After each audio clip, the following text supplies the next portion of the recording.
Front Stoop, what's popping with you, man? It's your boy Sim, and I'm here with Tony Crow, Savvy D, Die Hard, Knicks in the building.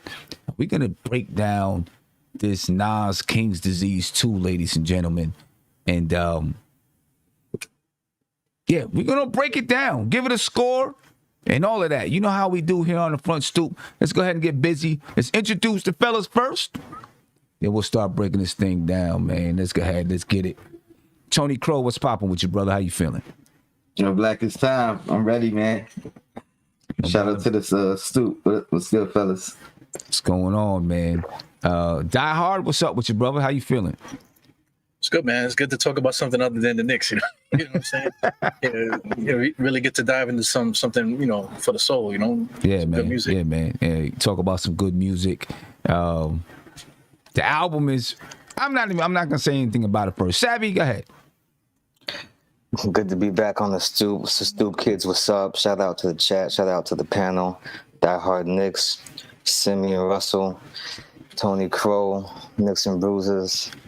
Let's get into this new Nas excellence. No doubt. Let's get into it, man. Ralph Unreal in the chat. I appreciate you. Peter C. We appreciate you. Everybody else who's joining us, we appreciate you. We were a couple minutes late. Sorry about that. But, you know, that's how it happens sometimes. We're going to go ahead and get this thing on and popping. No, we're talking about Nas's. Kevon, what's up? What's popping with you, my brother? We're talking about Nas's King's Disease 2, ladies and gentlemen, that came out just last Friday. Came out last Friday, and we took some time to sit with it. We did an initial reaction on Friday, and now we actually going to break this thing down full-fledged, song by song. And we're going to score each song, and, you know, we're going to pay attention. We're going to take score from the panelists, and we'll take the score from the chat. All right, and then that's how we're going to get the score for the entire album. You guys know how it is. You're going to see a scoreboard, and every time we put a score, we have a score for a song, we're going to put it on the scoreboard. In the end, we'll add up the score, divide it by the number of songs. There you go. All right. And let's go ahead and get this thing on the roll, ladies and gentlemen. I don't know who got that playing in the background, but we got to go ahead and, yeah, somebody had it playing in the background. Let's go ahead and get into it. I'm going to start with you, Tony. Just your initial thoughts. I know you've been, for the last couple of days, you've probably been sitting with it. So just your initial thoughts before we even jump heavy into it. All right, my initial thoughts. I like the record. I think it's a good record. But for it being the opening track, I was expecting more from it.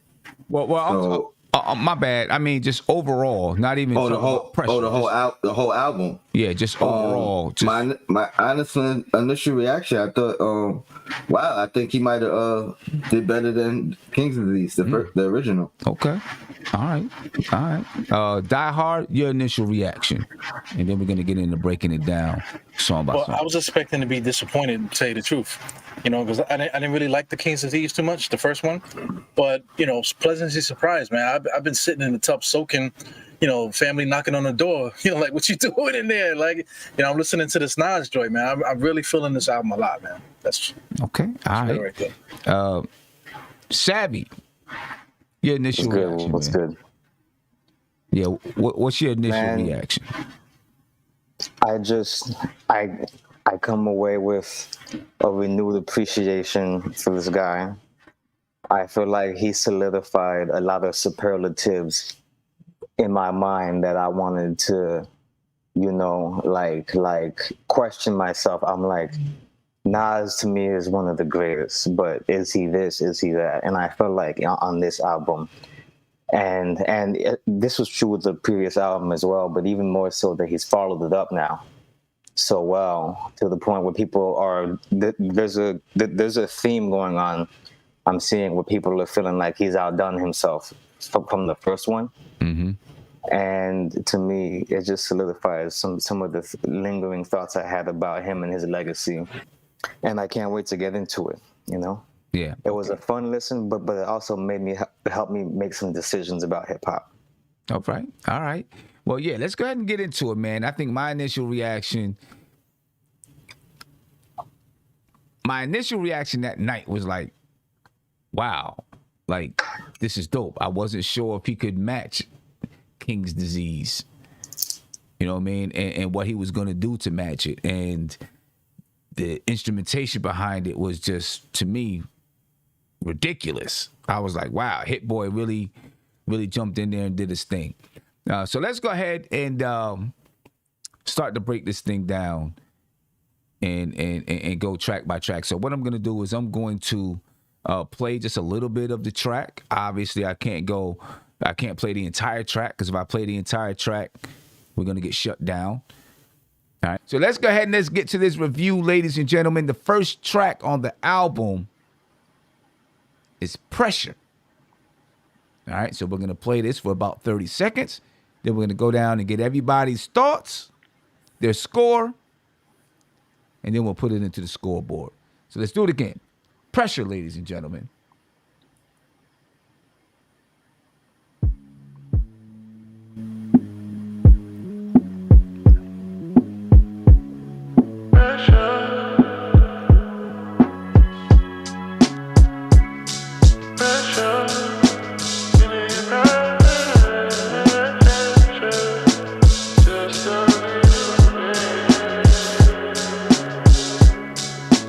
Pressure weigh a ton, is getting too heavy. Had to inspire them again like I didn't already. Real ones still around, release the confetti. Godson across the belly. I ain't made it till we all could say that we made it. Been down with the hustle so long, feel like we related. Take my word like you would from the book of Revelations. Dead presidents, that shit come when you dedicated. I invest in education cause we wasn't privy. We got busy, put scholarship programs throughout the city. Hefe did it my way, chairman of the committee. Rat Pat niggas like Sinatra in the 60s. Come through on some wavy shit. Valentino camouflage on some Army Navy shit. All right, I'm going to cut it right there. Tony, I'm going to get back to you, man. Quick, 30 seconds. You review the song and your score. I was a little underwhelmed initially because of it's the intro to the album. I was expecting something a little more hard, but the more I listen to the track, the more I love it, and the bars is there. So I'm gonna give it an 8. Okay, giving it an 8. All right, Die Hard. Yeah, I'm gonna give it an 8 as well. You know, just for an initial track, I thought it just set the table for what he wanted to do for the rest of the album. I said it gives me like old school Stretch and Barbados thing, with the fact that he just came out there and just kind of was talking his junk. Second verse was dope. So yeah, like I give it an 8. I thought it was dope. Okay, Savvy. Got yourself muted, Savvy. Sorry about that. I like the song. I like the beat a lot. I like the Don Taro, the background vocals. Mm-hmm. I love the line, besides my kids, my boundaries are my greatest creation. And the song feels like I'm going to just give you a quick piece of my state of mind, just like Die Hard said, and just really bring it in and set the tone for what I'm going to be talking to on this album. All right. What's the score you give it? I'll give it an 8.5 or 9.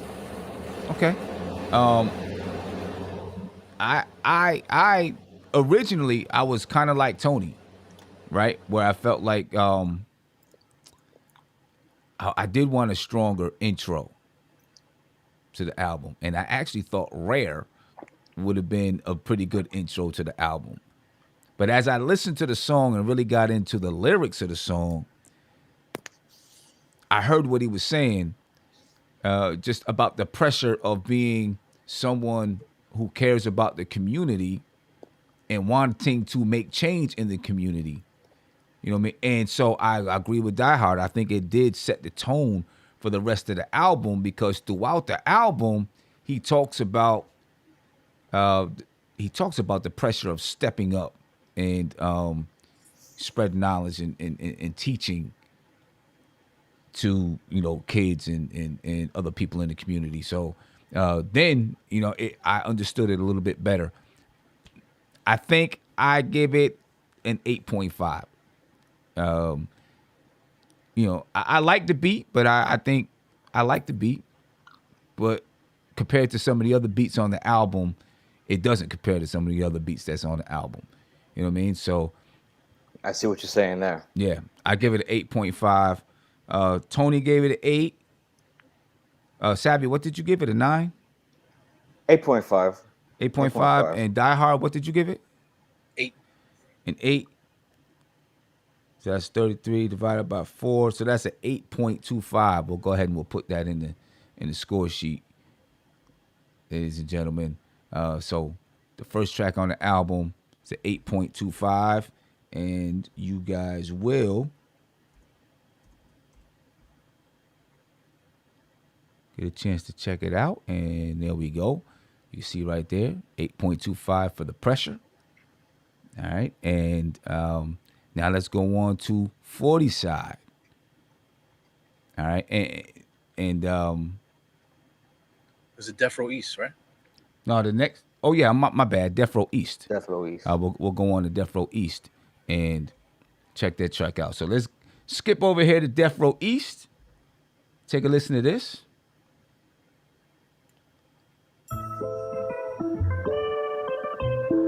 Yeah, hold up. KD2 shit. Hey, hold up, come on, whoa. Right back at this. Right back, hold up, whoa. High on life, drunk off dark liquor, shit getting eerie. Like I threw on Thriller, bitch, I'm a hard hitter. Rolex clocks and killers holding the order. I'm praying God delivers. I had runners with Suge, niggas would've been shook. At the height of the beef, they started Death Row East. Damn, I even saw they tease on some of my G's. Notorious label, the story was made in the streets. Now it's real life movies. Rest in peace, Ill Will. Let's talk about it. We the smartest, not the loudest, came about the project houses where they resort to violence. Hennessy bottles on the curb, little niggas trying to serve.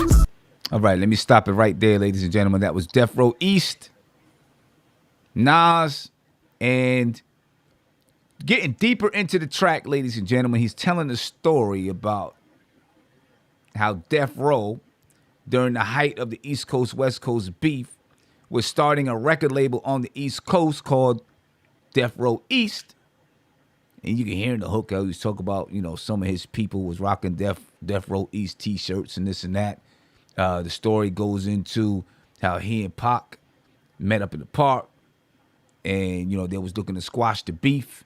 And before they could squash the beef, Pac passed away. All right.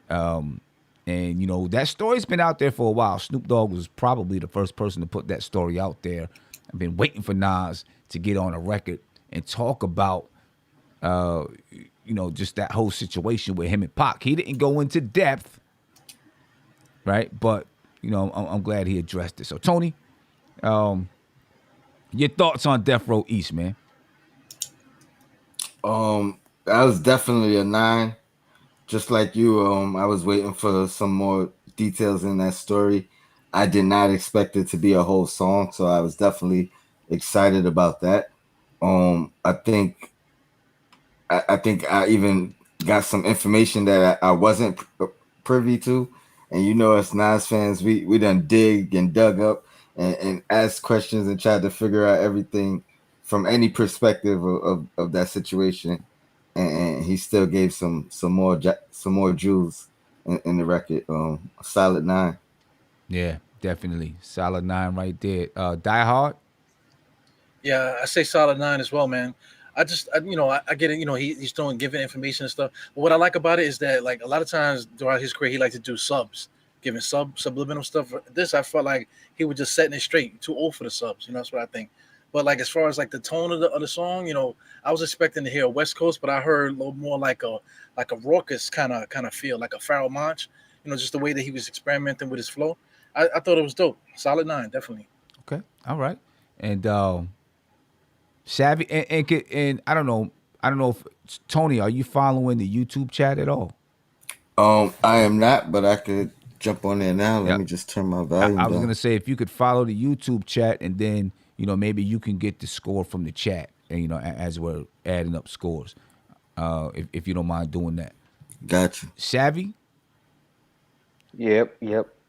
How's it going? This one right here is one of those beat sim that you were talking about.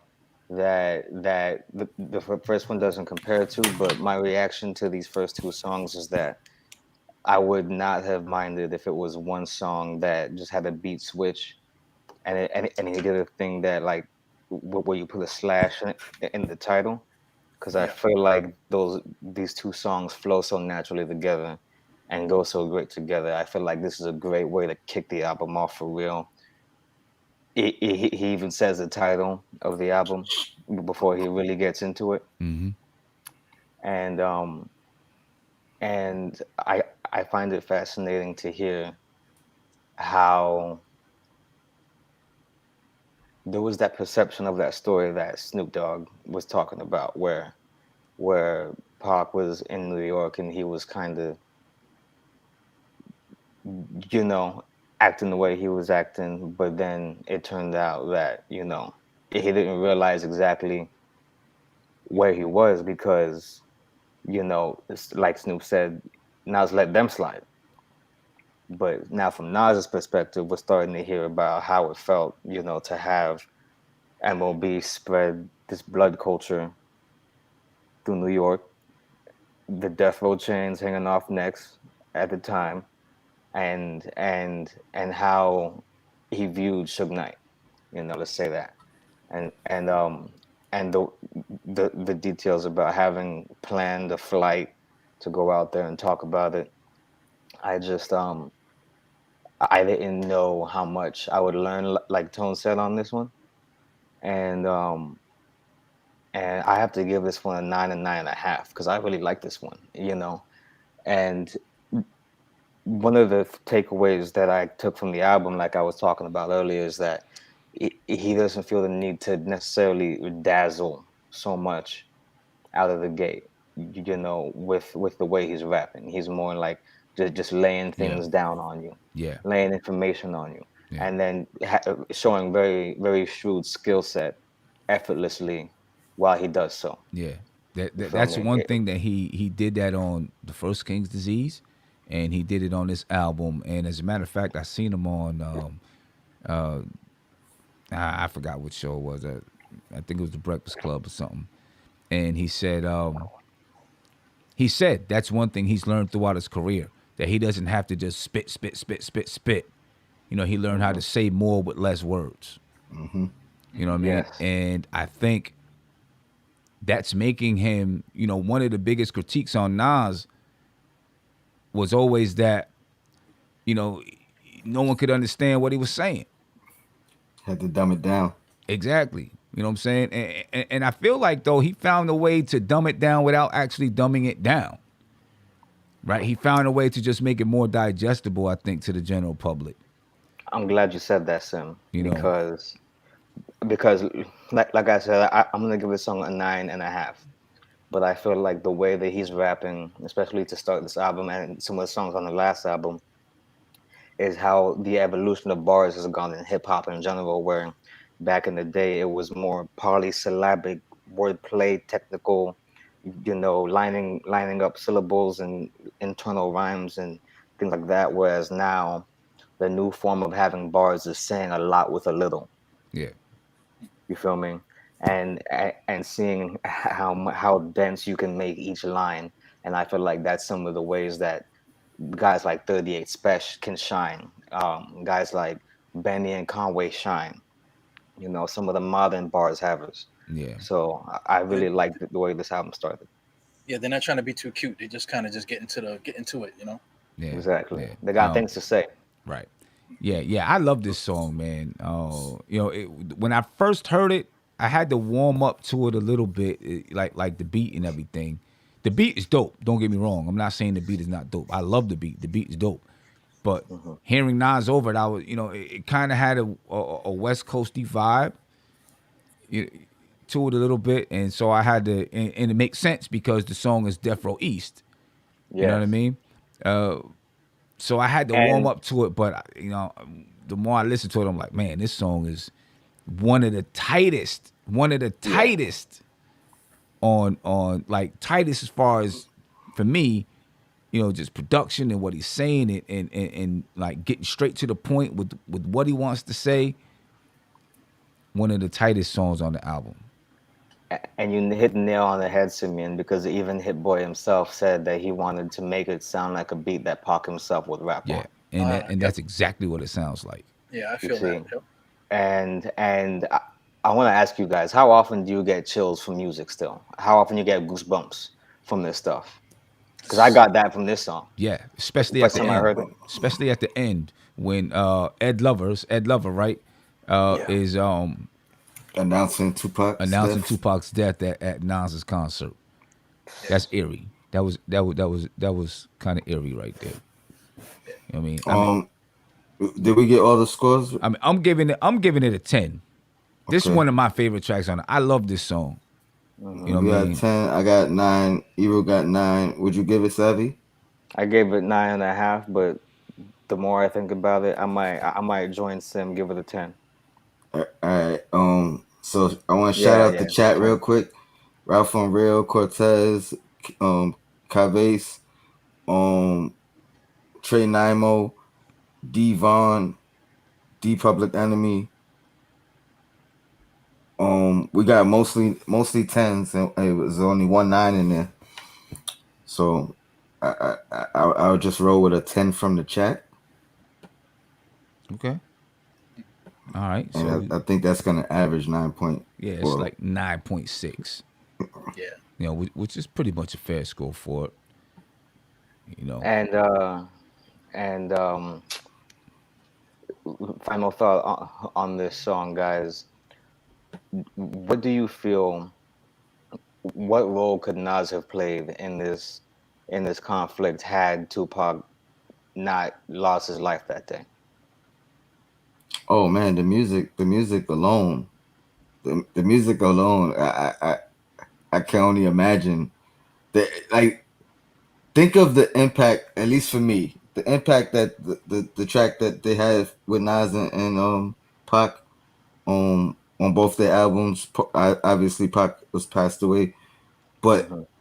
that's one of the few, how you say it, when Postmortem. Posthumous. it posthumous Postmortem. records ever. Like, that's got to be top 5, top 3 records put together after a person passed away. It was a seamless fit. What's the name of that record? Something Heaven. Um, Oh, I can't believe I can't think of the record right now. um, hmm.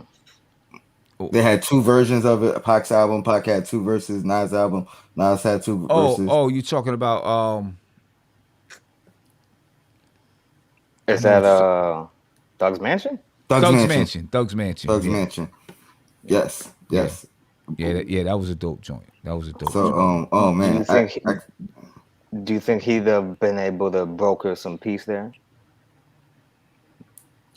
I mean, I think a lot of people could have broken peace in that situation. I wouldn't even put that on Nas. I think honestly, if Big and Pac would have just had a conversation, I think the peace would have been there.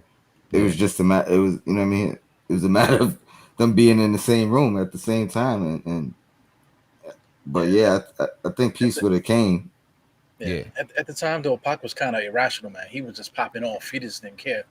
You know, he was just like going crazy a little bit.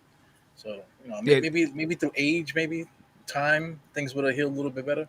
It's no doubt about that. Pac was, you know, wilding. I mean, he was going through a lot. He had been through a lot over the past few years. You know what I'm saying? And then this was happening, and you know, Suge was obviously, you Egging it know, on, yeah, you making it know, worse. Suge is over, you know, Suge.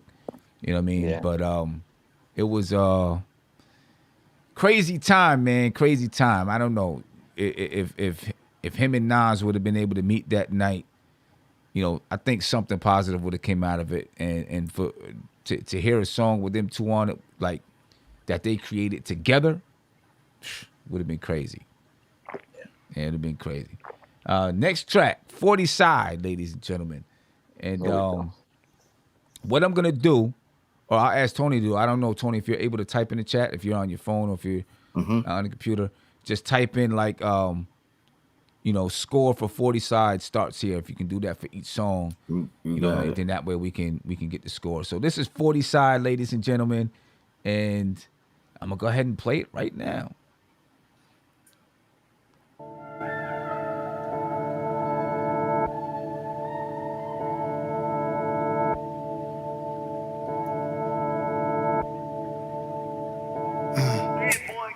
OG talk, project halls, 40 Side where niggas seen it all.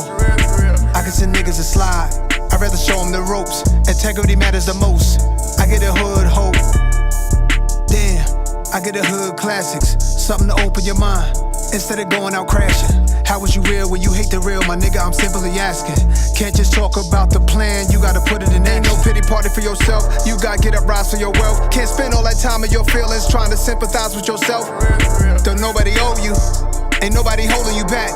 You stuck in illusions, attached to something that ain't even that. South Beach, Nassau, Amalfi, Maldives, same beach. Unless you are after something most men just can't see. Shorty off the block, shorty off the runway, same free. We all got the access to open doors like we share the same key. I'm gonna stop it right there. First of all, I just need to say I love that line right there. We all have the access to open doors. We share the same key. Like, it goes right back to pressure, and that was one of the things when I started listening to the album. It goes back to pressure, and he was talking about, I got this pressure to be able to teach my community or help people in my community. He was talking about, money they get for education and doing things like that. And then you come to 40 Side, and he's, dropping jewels on people. You know what I'm saying? Right there, straight from the first verse. And while it's hard, the beat is hard, kind of a trap beat. And he's flowing effortlessly over it. Effortlessly. I can't even say it now. Effortlessly. Yeah, effortlessly over it. He's still dropping the jewels. He's still dropping jewels in it. And intentionally, like, not that in the past it wasn't intentional, but the way he's dropping it now is a little bit more like I'm trying to really give you this message right here, right now. You know what I mean? And it's evident from the pressure. And this is one of the reasons why I think when I started to think back on pressure, I was like, okay, I get it. It's making sense because the album really is deeper than I think a lot of people may realize, or later on they'll start to get into it. But me, I love this track too. I like Death Row East a little bit better, but it's a 9. 9 for me. I'm giving it a 9. Tony?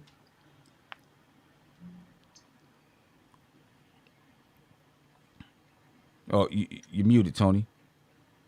Excuse me. 9.5. And I'm going to tell you why. Number one, like you said, that beat, it reminds me of what the young guys are rapping to right now. And for the most part, I've started listening to a lot of young music as of late, the past couple years, but for the most part, I'm only attracted to the beats. So to hear Nas just dominate one of these trap beats, like you referenced, and make it his own, and show these guys like, yo, you can actually spit on your records too. You know what I mean? Like you don't just rely on the beat. But yeah, I'm giving it 9.5. Okay. Die Hard? I'm giving it a 9. I just the OG talk. That's perfect. He said it. He said that like in the track itself. Trap music beat definitely, but I'm getting like Dead Presidents. I feel like I could pull from some place in hip hop for the song so far. Basically, every song coming up is I could pull something from like a genre or from an artist. So I'm hearing Dead Prez. Dead Prez does the same thing with the same type of trap beats. They try to drop knowledge and stuff about whatever, in their music. So I got a lot of Dead Prez out of this track. But 40 side, if you know Queensbridge, 40 side is where you exit. It's like it's all projects by the bridge, and then you go through the Queensbridge. Back in the days, that wasn't like the best thing to do, to be walking through the Queensbridge. But once you get to the other side, it's kind of like an exit. So I think that's why he called it 40 side, because he's giving you the jewels and stuff to get you through. Because once you come out the projects, you're gonna need this knowledge that he's giving you to keep it moving. So I like the track, but I'm giving it a 9 though. Okay, all right. And Savvy. I feel like this is the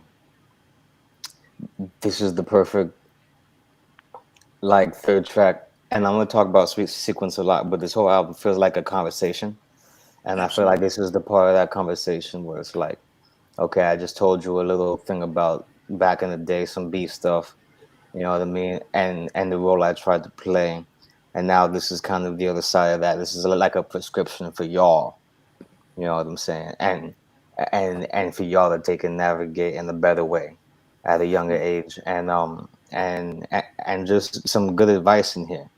This good advice. You can't stay in your feelings. Don't nobody owe you. Get up and rise your wealth. Just overall fundamental values for you to have while you're navigating and coming up through the ranks to get to where he's at over time. I give this track a 9.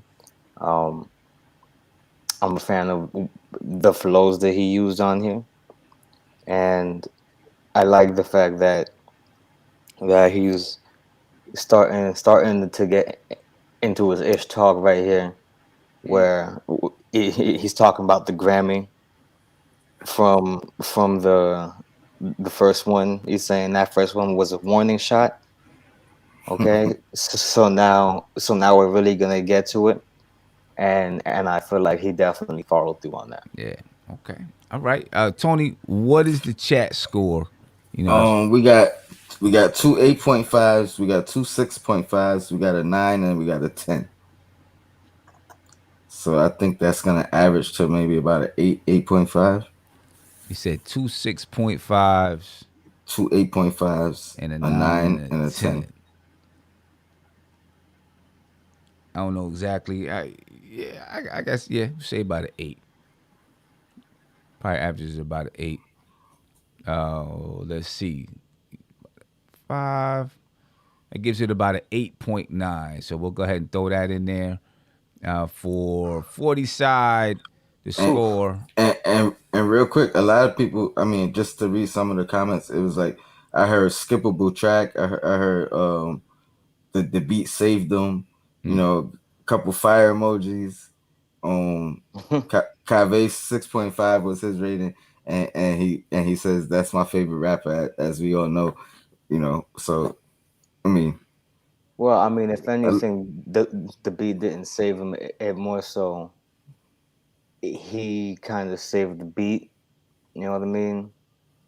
But I wouldn't even want to say it like that, because they each are good on their own merit, the beat and the rhymes. But I feel like what he did it the way he did it because of what the beat was. Yeah. I mean, I don't think he would have rapped the same way on a beat that was more boom bap leaning. right. And I feel like for that reason, a lot of people might be turned off to it. Okay. Yeah. But I enjoyed what he did on it, and it fit the theme of what he was talking about. Yeah, I enjoyed what he did on it. I thought that he and the beat. I mean, I liked the beat. I thought the beat was hard, and I thought he came across on it the way he's supposed to. I mean, I enjoy that track. Me too. But I get it. And sometimes that's the one thing, he talks about it. I don't know if it was on this track here, but he talks about, being whatever's one of the joints about being a legacy artist or considered a legacy artist. And I think that's one of the things, if you're considered a legacy artist, I don't know what's going on. Maybe I'm just tired. If you're considered a legacy artist, then some of your older fans may not want to hear a change in sound, right? They're used to a certain sound and they want to keep that sound. You know what I mean? But Everybody got to grow, and you got to find a way to stay with what's going on. What'd you say, Die Hard? No, I'm saying I felt like it kept the vibe. Like the first two songs, and at this one, I felt like the vibe is the same. A little bit. Little melody changes here and there, but I feel like the vibe was the same. So I don't know how that this one's skipping more than on any other track was. I felt like he was coming with it the same way like the other tracks were. It didn't really change tempo yet. You know. Yeah, yeah. Okay. Next track, EPMD 2, featuring EPMD and featuring Eminem. And I'm sure there was a lot of anticipation for this track here, ladies and gentlemen. Let's take a listen Certainly. to it.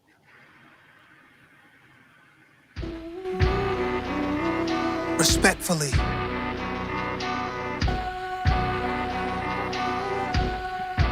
Bucket on low like Eric and Parrish. Closed casket flow, all you niggas get deaded. They don't give you one single rose, why you can smell it, so I pick from my own garden. Wanna go out in my garden like Godfather. Grandkids in a rock while I got over the block trauma. So what you saying, nigga, you got to chill. Thinking you the truth, really you not for real. Back to back with it, the hardest shit of the year. Remix, EPMD, we back in business. Ain't nobody fucking with us, come to your senses. He's the second coming to guard, something to witness. Piece of shit flying your head like Mike Pence's, we in the trenches. I'm mad, better yet I'm on a rampage. My people can't even get minimum wage. Fuck a stimulus, give me some interest. Give me a loan, give me a home. Give me that land you own me so I can roam. So when you trespass, blah, one in your dome. Best wishes, ghost him like he timed me.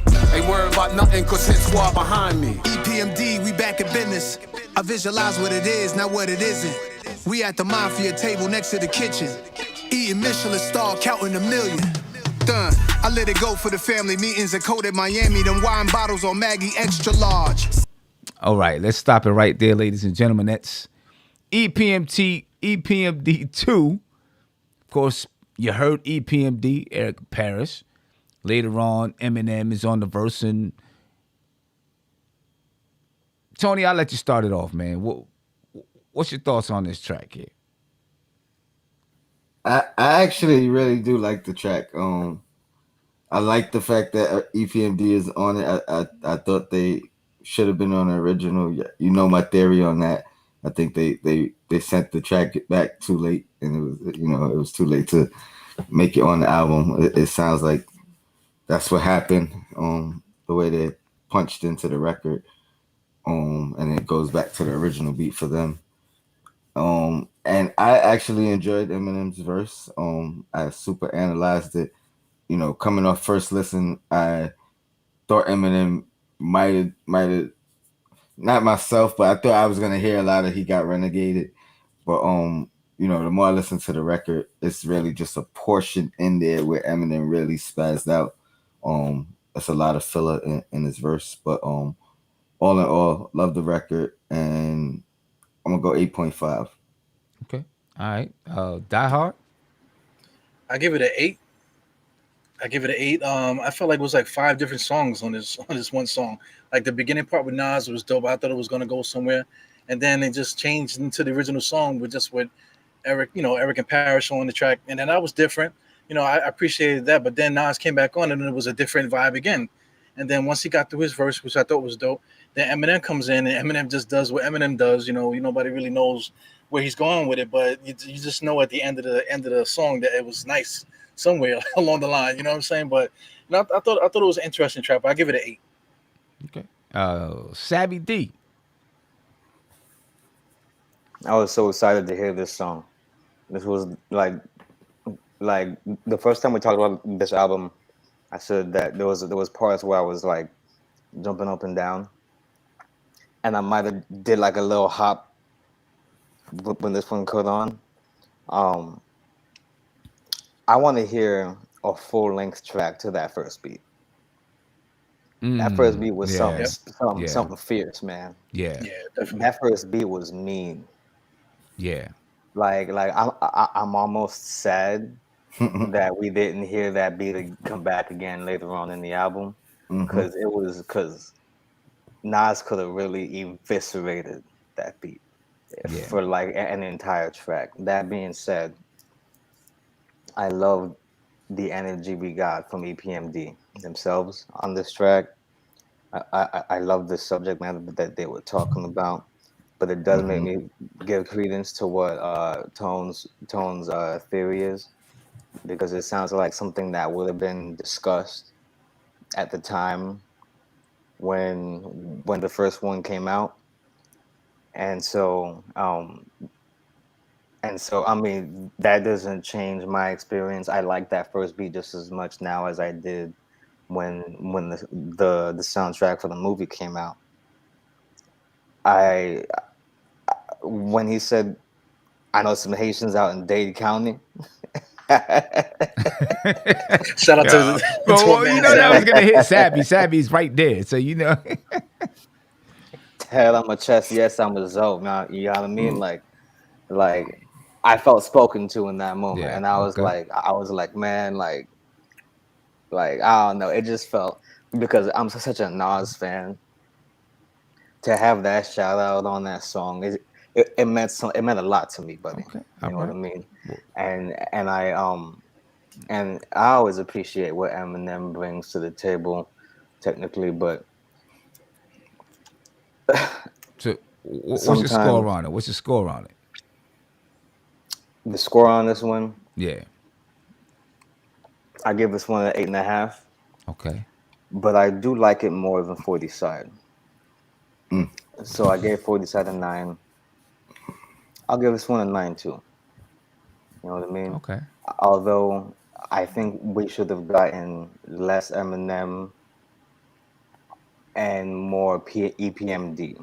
I feel like a little bit longer of an EPMD verse would have been ill, and I feel like a really great way to approach it would have been to bring that first beat back in for M to rap on, because I feel like he could have really danced on there too, you know. So I do have my things that I was left wanting with the track, you know. So yeah, eight and a Yeah. half is gonna be a good one for this one. Okay. Eight and a half. I wasn't as big on the track as everybody else. I'm not even gonna lie. I felt like, and maybe it's just me because I do some production myself. Just a lot of things that I can hear on how it was not a cohesive track, in Right. my opinion. And you can feel and you can see and hear and feel that it was different pieces brought together from different areas, and then they just try to, they try to put it together. Obviously, it wasn't recorded together. You know what I'm saying?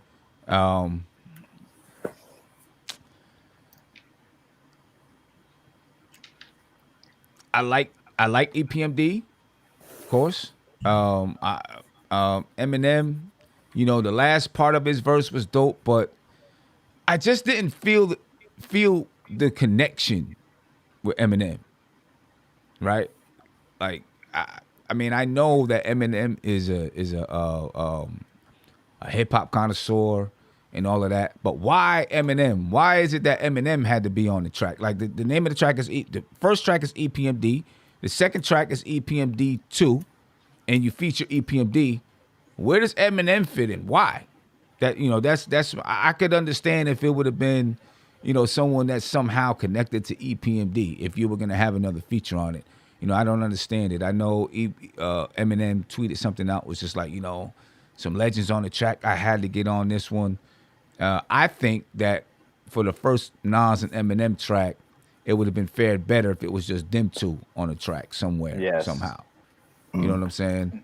I will say this, if M's verse was cut short, and that first maybe 8 bars to 16 bars was cut out, and he went from the 16 bar point on, I think it would have been a lot more well received. Because Yeah. at that point he was paying homage, Yeah. and that's one thing that M is great at throughout his career, recognizing guys that he looked up to when he wasn't the big rap star. Yeah. So I'll give him his props on that. Yeah. I think both of the beats on the song are like perfect for M to rap on with Nas. I think the theme of the song made him out of place. Yeah. And even though he rapped impressively, one section or the other of that verse didn't need to go on there. The part that pays homage belonged much more, like Tony said. But man, this was a great opportunity to bring that other beat back and just Nas do something nasty to it. But yeah, I definitely see what you're saying about the disjointedness. Yeah, and somebody in the chat, let me see who it is, said, C Max said maybe the E in EPMD was a hint and was gonna be on the track. No, bro, the E in EPMD is Eric. Eric and Parrish making dollars. You got Eric Sermon and Parrish Smith. Eric and Parrish making dollars. If it was a hint, the E would have been backwards. All right. So I'll move on from that. Oh, my score. Some people gonna say it's blasphemy. My score is a 7.5. I wasn't as impressed with the track. I just felt it was disjointed. Yeah, it felt like a pause tape or a blend from a mixtape back in the day. That's what it felt. It didn't really feel like they didn't really think it out too well. Because like Sav said, I agree. That first beat, it should have just been the song. Don't even call it ESP. EPMD. Just make it a remix. Yeah, just make it. Yeah, it could have been two different songs. Five, like I said. Yeah. So you have the lowest score, even including the chat, and a lot of the chat. You got some people saying M messed up the song, or M didn't fit. But the lowest score in the chat is an 8. Mm-hmm. Got a couple 8.5s. You got a 9.2 in there, but no one's rated it lower than an 8. So about an 8.5 then. Yeah, I agree with Public Enemy. Public Enemy. He said Redman should have been on it. Yeah, I think Redman should have been on it then. Eminem, that would have been there different. There you go. Yeah. That would have been something nasty. Oh wait, somebody else agreed with a 7.5. Yeah. So the collective score is about an 8.3. So we'll go ahead and throw that in there. 8.3 for EPMD 2. Again, like I said, I just felt it was, and maybe my anticipation was too high for the track. Maybe, I don't know. Yeah. I feel that same way, Sim. I feel that same exact way. I was looking forward to this track just as much as I was looking forward to hearing the song Nobody. And what I got from the song Nobody completely outdoes what I got from this. We getting there. Yeah, right. We're gonna get there. We're gonna get there. Yeah. Without jumping too far ahead. And shout out to Legion and Nix in the chat. He said I look like Patrice Lumumba. Coming to America, always talking something. Anyway, look, you see the score up there. The Pressure, 8.25. Death Row East, and I need to fix that. Death Row East, 9.6. 40 Side, 8.9. And EPMD 2, 8.3 so far, ladies and gentlemen. The next track we're going to get into is Rare.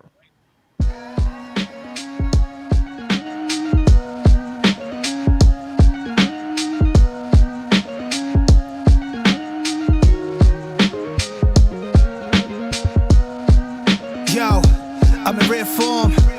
Niggas speak down on my name like I wasn't there for them. Talk about back in the days, this isn't back in the days. They want me back in my ways, chip proof in the fade. Musically I'm on Mars. Walking all over the beat, putting my feet on the stars. I rock it like Lenny, thinking like Jimmy the first time he seen a guitar. Standing in front of where they shot about us and we gotta know who we are. I'm in rare form. Wearing red Jordan straight from Air Jordan, this a fair warning. Too many young guards, beef over nothing. When you get money, you know that it's coming. Saying they homies, but they ain't 100. We the most 100. I got my Mets hat on to the back. Yo. All right, we'll stop it right there, ladies and gentlemen. That was Rare. And I'll just say this. It's not a lot that I can say about the track besides I'm giving it a 10. I love that song. Yeah, 10 straight across the board. Spoiler alert, right? 10. Kings and queens only. That joint is just disgusting. Yeah, that's just crazy. That's just crazy. The beat switch. Three different beats on this joint. All of them are dope. All right, but I'm giving it a 10. Tony, you giving it a 10? Absolutely. Die Hard. If I can give it an 11, man, I would give it an 11. It's a dope song, man. Savvy. 10. All right. Should have more hands. Buddy, listen. just by this song, this is what, track number 5, Yeah. track number 4 or 5. The beats that Hit Boy has given us, albeit not in their entirety each time, like the versatility he's shown already. I'm like, man, if you put just all these beats onto a short EP, I would have been like, man, there's some fire beats on this album, and we still have more than half of the album to go. Yeah. Yeah. So, D Public Enemy is a cornball. I gotta put him in the vein of Kevin Durant now. Cornball. He said I gave it a 9. I would have gave it a 10, but Nas is a Mets fan. Cornball. I feel him though. I feel his energy. if I could get up, I'd go get my Mets hat. I'm not a fan, but I still got a rep. It's orange and blue. Man. Yeah, So- I wish you could have just played a snippet of each beat, man. Just for me, man. Like, I mean, this track is dope. Yeah. So I got a question for you guys, but let me get to the chat score. I see 9, 7.5, 10, 9.999, 10, 9, and 10. Yeah, and 10. so, and I 10. guess it's so it's probably about like a 9.8. Yeah. Is there anybody that you would have liked to hear featured on this particular song? Oh baby. AZ. Ah, All day long. Yeah. AZ. Okay, I could definitely see that. This song gave me intro vibes. Like if you would have opened the album, the album with this, I think that the first song would have got a higher rating for me. Okay. Because this is what I was looking for on an intro record, like the introduction to the album. and the cool thing is that Tone, that he dropped the video for this one first, like on the day the album came out. Facts. You know what I mean? Yeah. Facts. And Rare, ladies and gentlemen, got a 9.9 on the score sheet. Got a 9.9 for Rare on the score sheet. And So, Sin, real quick, my bad. I would love to hear J. Cole on a remix for this. Okay. Yeah, the first verse especially. Uh-huh. Yeah. Okay. Yo, even that third verse, the whole vibe changed with that beat drop on the third verse. Oh man, I love this track a lot. Man, I'm a sucker for a good beat switch. I will tell you that right now. And every single one I've heard on this album is nuts. It's absolutely stupid. Yeah, yo, that this would have been a hard first like true collaboration of J. Cole and Nas. That would have been tough. Yeah. Would have been tough. Yeah, crazy one. And the video is crazy. The video is dope. Dope video. Yes. Super Facts. dope video. Yes. Super dope Especially video. the ending. Yeah. All right. Let's get to the next track. YKTV featuring A Boogie with the Hoodie and YG. Go ahead and play this one here, ladies and gentlemen.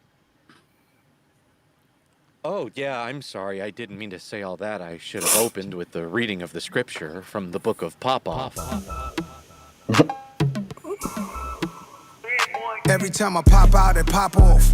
YKTV got the top off. Private estate, I'm a mob boss. Every time I pop out, it pop off. YKTV. Godson, they call me son, ain't no son of me. Ran 100 M's, bitch, I'm running things. Paper power, pussy, that shit come in threes. What you think, I owe you some girl for fucking me? Imagine little Uzi on a Primo beat. Imagine an AS on Amigo beat. Hip-hop culture, Henny on coasters. Watching 100-inch screens, see who's sitting with Oprah. Black phantoms, women coming in tandems. Bags of lavish, she praying she don't get abandoned. Bag big from laying these ad-libs. My photo, the Jordan logo for this rap shit. Oculus VR, that's how I see shit.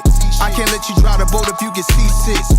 Draped in all red, she thought I was whoopty. 4 a.m. still going, I'm not even woozy. Let your friends catch a ride, whip only got 2 seats. Slip and slide through Miami, she got on a 2-piece. All right, I stop it right there, ladies and gentlemen. That was YKTV. And, I'm not the biggest fan of this song. Me. I'm not. you know, when it first started, I was like, okay, you know, it's all right. You know, then when the features came in, it just didn't work for me.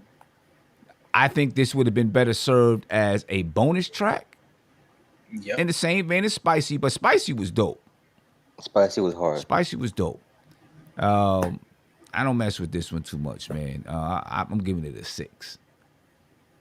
I don't mess with it too much. I listen to it, but I don't really rock with it like that. 6.5. I'll go 6.5.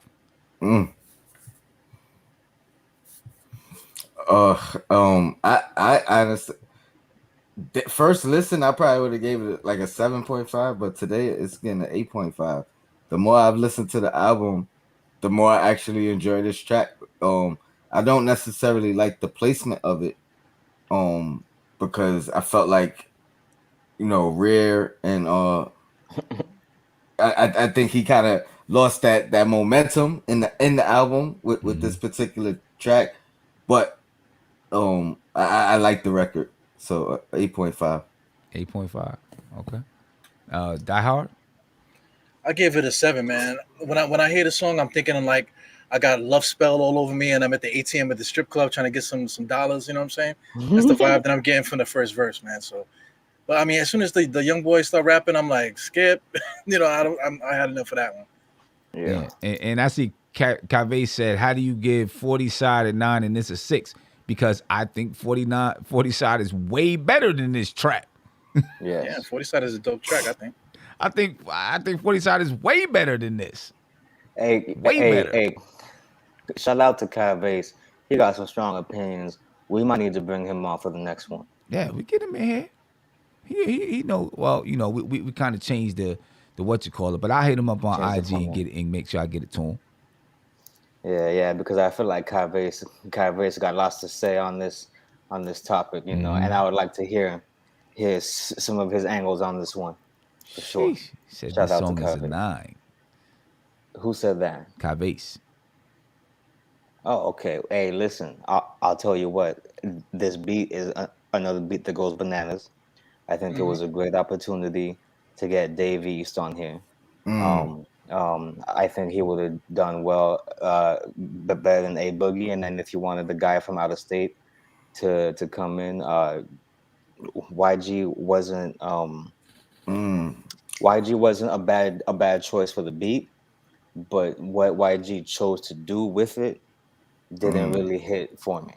I Yeah. think And so I think Dave East with A Boogie would have hit more than Dave East and YG. right, And I think it would have gave it some real New York vibe. You know the vibes. I'll say this. You know what I mean? Yeah, facts. I can't argue with that. I think they definitely wanted somebody from out of state. I don't know why, but I can't find any other reason to explain how YG was the selection for this one. There's only one other West Coast appearance on this song later on the album, where there's a sample of Nipsey Hussle's voice. But I do see what you're saying. I was never a huge A Boogie guy, you know. Every time I like A Boogie, he's rapping with Don Q, and that's how I come to appreciate the whole High Bridge movement. You know, so High Bridge the label, you know, I mess with that, but A Boogie just in a vacuum is not my vibe. But I always love what Nas does on these beats, and the way he switches lanes is really good. That being said, I don't think this was the song to come after Rare. You're kind of setting the song up for failure doing it this way when you time. put it right after Rare. And when I compare it to Spicy, it's kind of just like Spicy, not only because of the features, but also because the more I listen to Spicy, the more I can't stand 5 Years verse.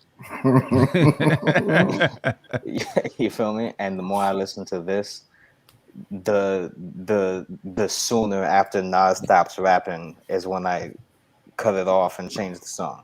Yeah, skip. Whoop. Yeah. Okay. What's your score on it, Savvy? I'll give it a 7.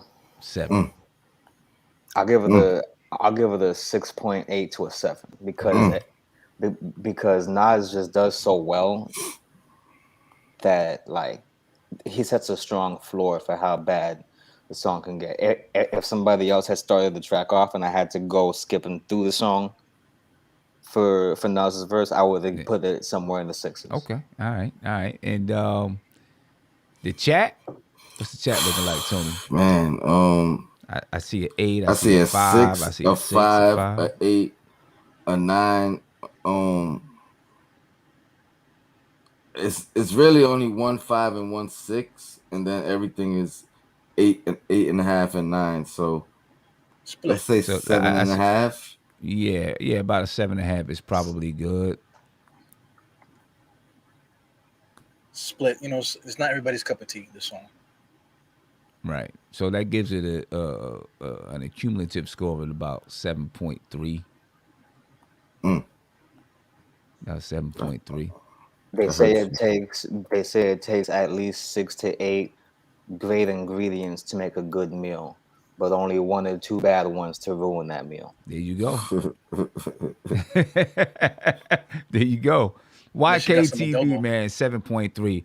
I mean, I think there was no. I think everybody knew that was going to be the lowest scoring song on the album, for the most part. Then he picked it right back up. Yeah, and see, like you said, I don't know who said. I think it was Tony said that you stopped the momentum.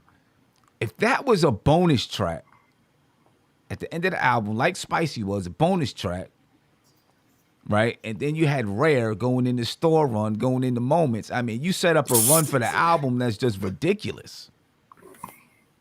You know what I'm saying? It's just That's the placement. Yeah, that's just ridiculous. But hey, it is what it is. This is where it's at. Store run, ladies and gentlemen.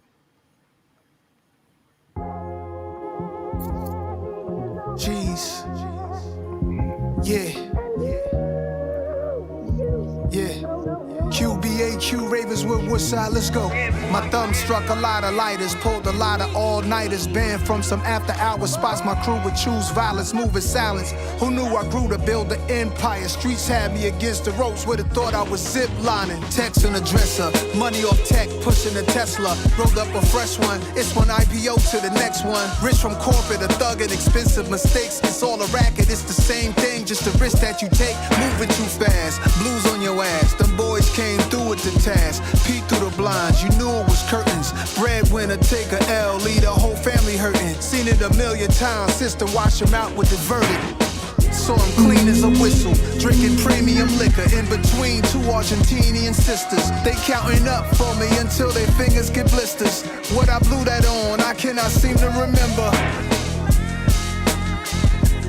Let's not even bragging. I like that. It's okay, it's gonna be okay. Flyest nigga in this rap shit. Yo. Stop it right there. Man, I mean, Just talking his stuff, man. You just teased us. That's just a can't miss, bro. Another 10. That's just a can't miss. That's a 10 for me. You know what I'm saying? That's a 10 for me. It's just a can't miss. You know what I mean? That's Nas in everything that of who Nas is. That's what that song is. Everything of who Nas is and his sound, his just everything. That's a perfect joint for me. You know what I mean? Tony? Yeah, another 10, man. Another 10. Shout out to D Public Enemy. He says he sees AZ on this track for sure. Yeah, it gives him vibes of the essence. Bro, AZ could I definitely agree. be on this track. He would kill this track, him and Nas on this joint. Oh my god. But you know what's funny? It's a lot of people. I could hear anybody from Griselda on here. I could hear Gosa or Ray on here. It's like it gives me so many different vibes of who could be on this track and it still be dope or be even better. But how you get better than a 10? Yeah, that's Die Hard. I want to give it a 9 point something, but I'm gonna just give solid numbers. 9 is dope for me. Public Enemy took the words out of my mouth. I was gonna say AZ right off the bat, man. I could see AZ in that second verse. I can also see Jay. I can see Bun B. I can see Face Mob on this. You took Baby. mine. I was gonna I mean, you say can see a Face lot of Mob. people on this Face joint. Mob. Yeah. I can see that, man. And I I was also gonna get say, Memory Lane's vibe from Stillmatic. I mean, from yes. Illmatic, excuse me, on Memory Lane. I get that vibe of this, man. This is a dope track, man. I like that. I give it a 9. Yeah. Savvy? Yo, me and Die Hard are like-minded. I feel like Face Mob would have done something else to this. I could just hear him talking like this. And you feel me? You feel me? And Yeah, man. and I was gonna ask y'all, who really slices in on a track the way Nas does when he just comes in on a beat, bro, and the way that his voice just like gets you off to such a beautiful start. I feel like that's one of his skills. Hove would have also been filthy on this. Bun B was a recommendation that surprised me, but the more I think about it, that would have been fantastic as well. There's just so much that could have been done with this beat, and even with all that being said, he left me nothing to desire after I heard the full song. I wanna give you all the props in the world, Sim, because you're so strong for being able to cut these songs off like this. I would not have had the strength. I would not have had the strength. I want to give this one I want to give this one a 9.5. My God. Yeah. The song is crazy. What's it look like in the chat, Tony? 2 8s, about 8 10s. I see 1 9. So somewhere in the high 9 point something. Yeah. Oof, store run. Unbelievable, man. All right. So it's got an average of a 9.6. Put 9.6 up there on the scoreboard. Something I want to go back to, when we were just listening to YKTV. I think he should have put Life is Like a Dice Game on there instead of YKTV. The remake. Yeah. With Freddie Gibbs and Corday. Yeah. That was a nice one. I think that would have fit nicely. I agree. I enjoyed that. I think that would have fit enjoyed nicely. I feel that. How do y'all feel about Corday real quick as a rapper? I mean, Corday is actually He's from talented. yeah, and I'm a little biased. Corday is actually from well, he did he's from here where I live, like 5 minutes from where I live. He That's grew ill. up in he wasn't part of the program that I coach in, my AAU program, but he was around. His road manager actually played for our organization, and now he's out. He's out in LA with Corday. But I mean, he's basically a neighborhood kid here. You know what I mean? So I got some bias, because he's from the neighborhood, but he's I think he's talented. I think he's talented. As soon as I saw him rapping in the barber's chair, I knew he was going to be the one out of YBN to be the biggest. Yeah. Just because of the way he raps, and you can tell that he prioritizes his skills. And now he has his own label and is dating Naomi Osaka, so good for him. Yep. Props Yeah, to he's him. doing his thing, Store man. Run was fantastic. I love the subject matter, and I feel like this song was a turning point in the album. Yes, without a doubt. Without a doubt. I agree with that. This really turned into not. Tony said it perfectly when we did the initial reaction that on the first King's Disease, Nas kind of went into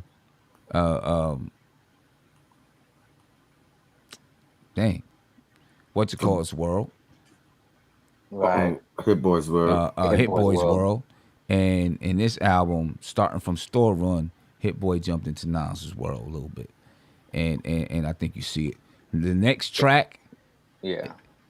and the score sheet, ladies and gentlemen, 8.25, The Pressure, Death Row East 9.6, 40 Side 8.9, EPMD 2, 9.3, Rares a 9.9, YKTV 7.3, and Store Run is a 9.6.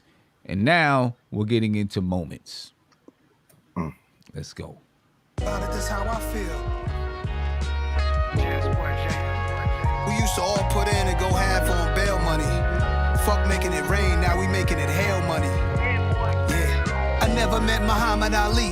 Wish I did. My brother saw him, champ told him nothing is real. Gave me the chills, thought about it, that's how I feel. We on autopilot, no captain behind the wheel. My whole career I steered away from features, but I figured it's perfect timing to embrace new leaders. Accepting my position as the master teacher, I make cash deposits before the first flashy diamonds, that's waterworks. Sassy models, the curviest brothers you knew from the sandbox and do you the dirtiest. Government assistance, poverty is big business. Overrun the Senate, both parties got policies built for the wicked. Look in the jungle, you gotta move like an animal. Prey on the predators, go at anybody that challenge you. Boardrooms, courtrooms, it'll leave you with war wounds. I ain't wanna be this cold-hearted, but I was forced to. Wore my sneakers like Run DMC did. Important to black culture like Spike Lee is. He got game. I wish my mom could see this, see the man that he is. Moments you can't relive. Like taking your first swim. Like still being a virgin. Taking training wheels off the rims. Moving in your first crib or having your first kid. All right, let me stop it right there, ladies and gentlemen. That was Moments. That was Moments. And, you know, that track kind of reminds me of Can't Forget About You. Not really in the, you know, the beats are different, right? And, of course, you know, the hooks are different, but the concept of it, you know, kind of reminds me of Can't Forget About You. But that right there is one of my favorite tracks on the album, too. That's a 10 for me, too. I'm giving that a 10. That's a 10 for me. Tony? Back-to-back 10s, man. Back-to-back 10s. Yeah. And this is in the middle of me, the best 3-run song on the album. Yeah, the best 3-run song. This Die is Hard. my favorite song initially off the initial listen. Okay. And it's not my favorite anymore, but it's still a 10. Okay. Die Hard. Yeah, I like this joint too, man. I give it a 9. Well, I want to say, man, starting from Rare, I feel like Rare, you like pre-gaming. YKTV, we got to the strip club. Store Run is the store run after that we finished partying in the strip club.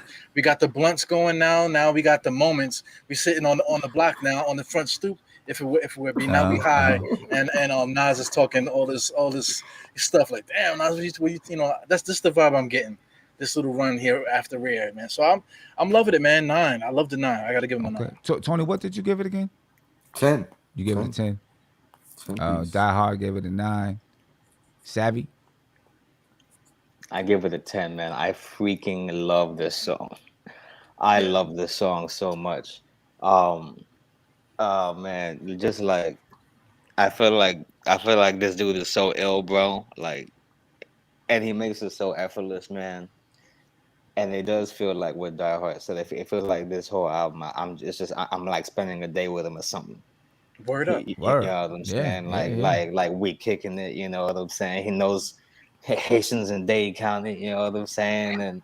And then we get to this song right here, and he's going through the moments, and then when you get to the end, man, like taking your first swim, splash, still being the virgin, splash. I'm like, like having your first kid. It's a girl. Yeah, it's a girl. This man is cold with it, man, and the beat is so upbeat. It's like happy, like when I'm driving around to it, it puts me at ease. You know what I'm saying? Like I'm feeling good when I'm listening to it. And you can't be in a bad mood hearing this song, man.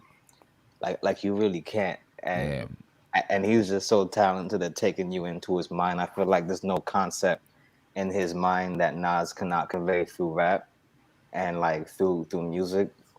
And kudos to Hit Boy for this beat. Yet another heater out the cannon. Yo, man, he got the essence of Nas, man. He Definitely. does. Man. He does. He does. He gets it. He definitely gets it. What's the chat saying, Tony? About 5/8 and 2 9s. Okay. So what are we looking at? About 8.4, something like that. Yeah. Wait. Yeah. Oh, there's a 10 in there too. All right. There's a 10 in there. Eight joint. Sim, are you able to play 30 seconds and then 30 seconds on this next one? Say that again. Are you able to play 30 seconds and then like 30 seconds? Oh, play 30 seconds later on. Yeah. I think I can do that. I think I can do that.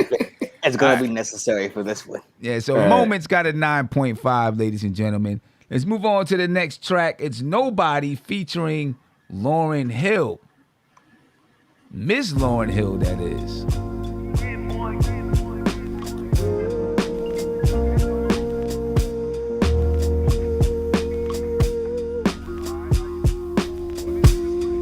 One city, one country, one state. Some place to be nobody. Some place to be. Some place you wouldn't know probably. Yeah. If Chappelle moved to Ghana to find his peace, then I'm rolling where the service always roaming. I'm packing my bags and going. It's a challenging act. It's a balancing act. Visit beautiful places, it's more out here than the trap.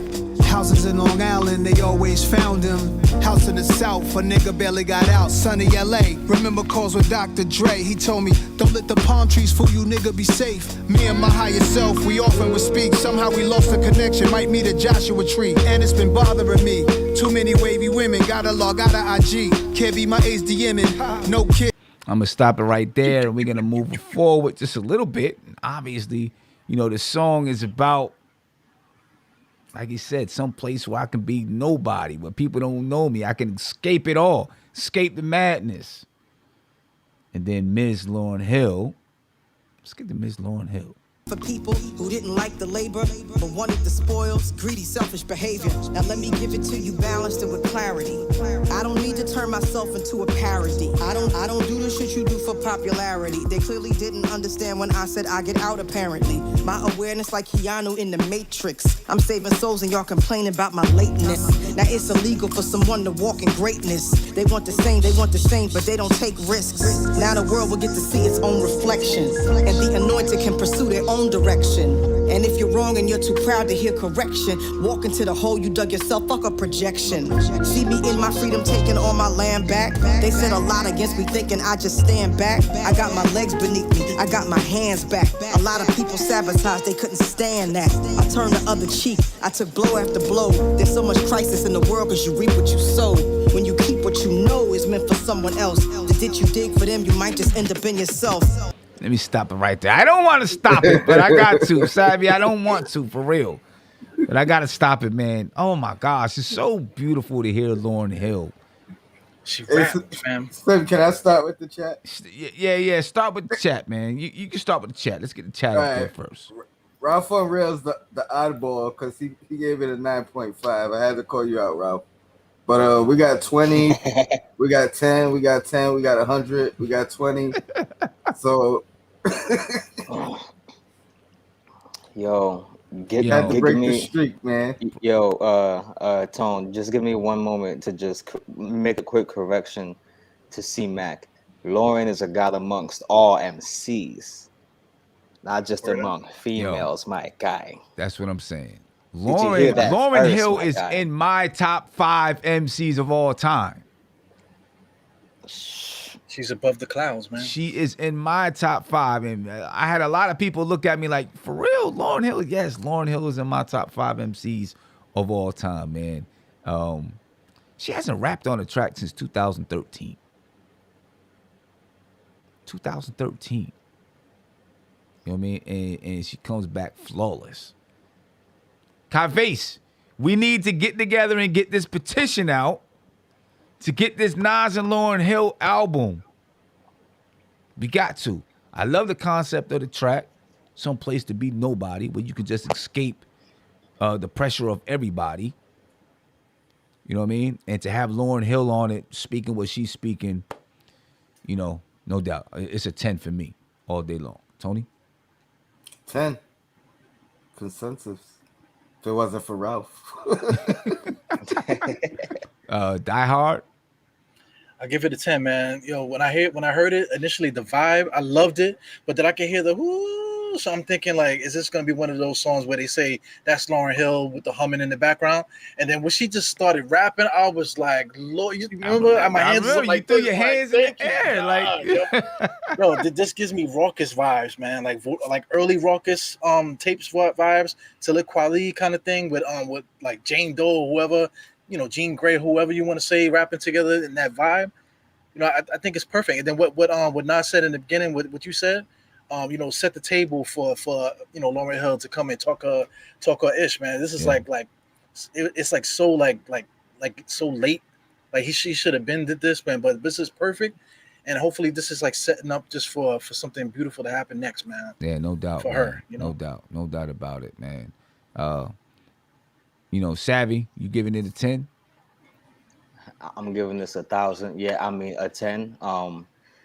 This track right here, it made me think about Fuji's Lauren. It made me think about, and with how the beat was complimenting her as well. And I was thinking about 14-year-old Lauren ripping mics on the stage and how she's been doing this like it was nothing for her entire life. And I'm gonna pause my Lauren praise for a second to just keep my chronology. Is there a rapper with better delivery than Nas that you can think of? Because just this guy can just, it doesn't matter how he wants to start the song. It feels like he is unconstrained by the human language. If Chappelle moved to Ghana to find his piece, then I'm rolling with a service, always rolling. I'm packing my bags and going. It's a challenge in that. It's a balance in that. It feels like she was just coming out for Nas. Like, yeah. You know what I mean? It feels like, I'm gonna come out and I'm gonna say everything I gotta say, and I'm gonna go back to being nobody. You know what I mean? Like, yeah. For real. It feels like Nas is talking about something that he longs for, because he's stuck around and he did what they want artists to do: stick around, keep rapping. You know what I'm saying? Get rich, do all of this, whatever. But the piece that he's looking for is the piece that she has found within herself. And that's why she doesn't care about all this commentary about her being late. She was like, I'm prioritizing me. I chose me. I'm out this here. You know what I'm saying? I'm gonna give you this little thing right here and probably just breeze out. I think Andre 3000 would have went dumb on this. Look, check. So check it. Tony, you mentioned Andre 3000. Savvy, you just mentioned Andre 3000. Kanye West cut off Andre 3000's verse on "Cop Shot the Kid."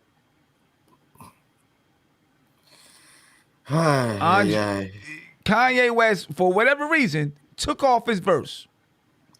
That was a very sick and twisted time in hip hop for Kanye West. I wanna say that very much.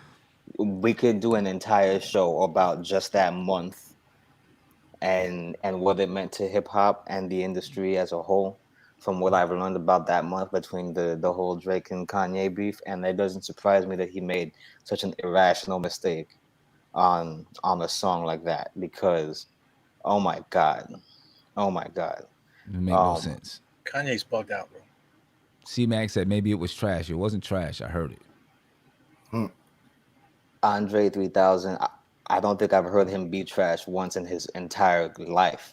I don't think Andre 3000 has ever done a piece of audio with his voice in it that I've ever thought was anything possible to be compared to trash. When he plays the flute, it's fire. Let's get to the next track, ladies and gentlemen. The score is a 10. The score is a 10. I don't know, Ralph Unreal, whoever gave it a 9, but we had 20s, we had hundreds, we had thousands. The score is a 10 for Nobody. The next song is No Phony Love featuring Charlie Wilson. Let's go. Let's get it.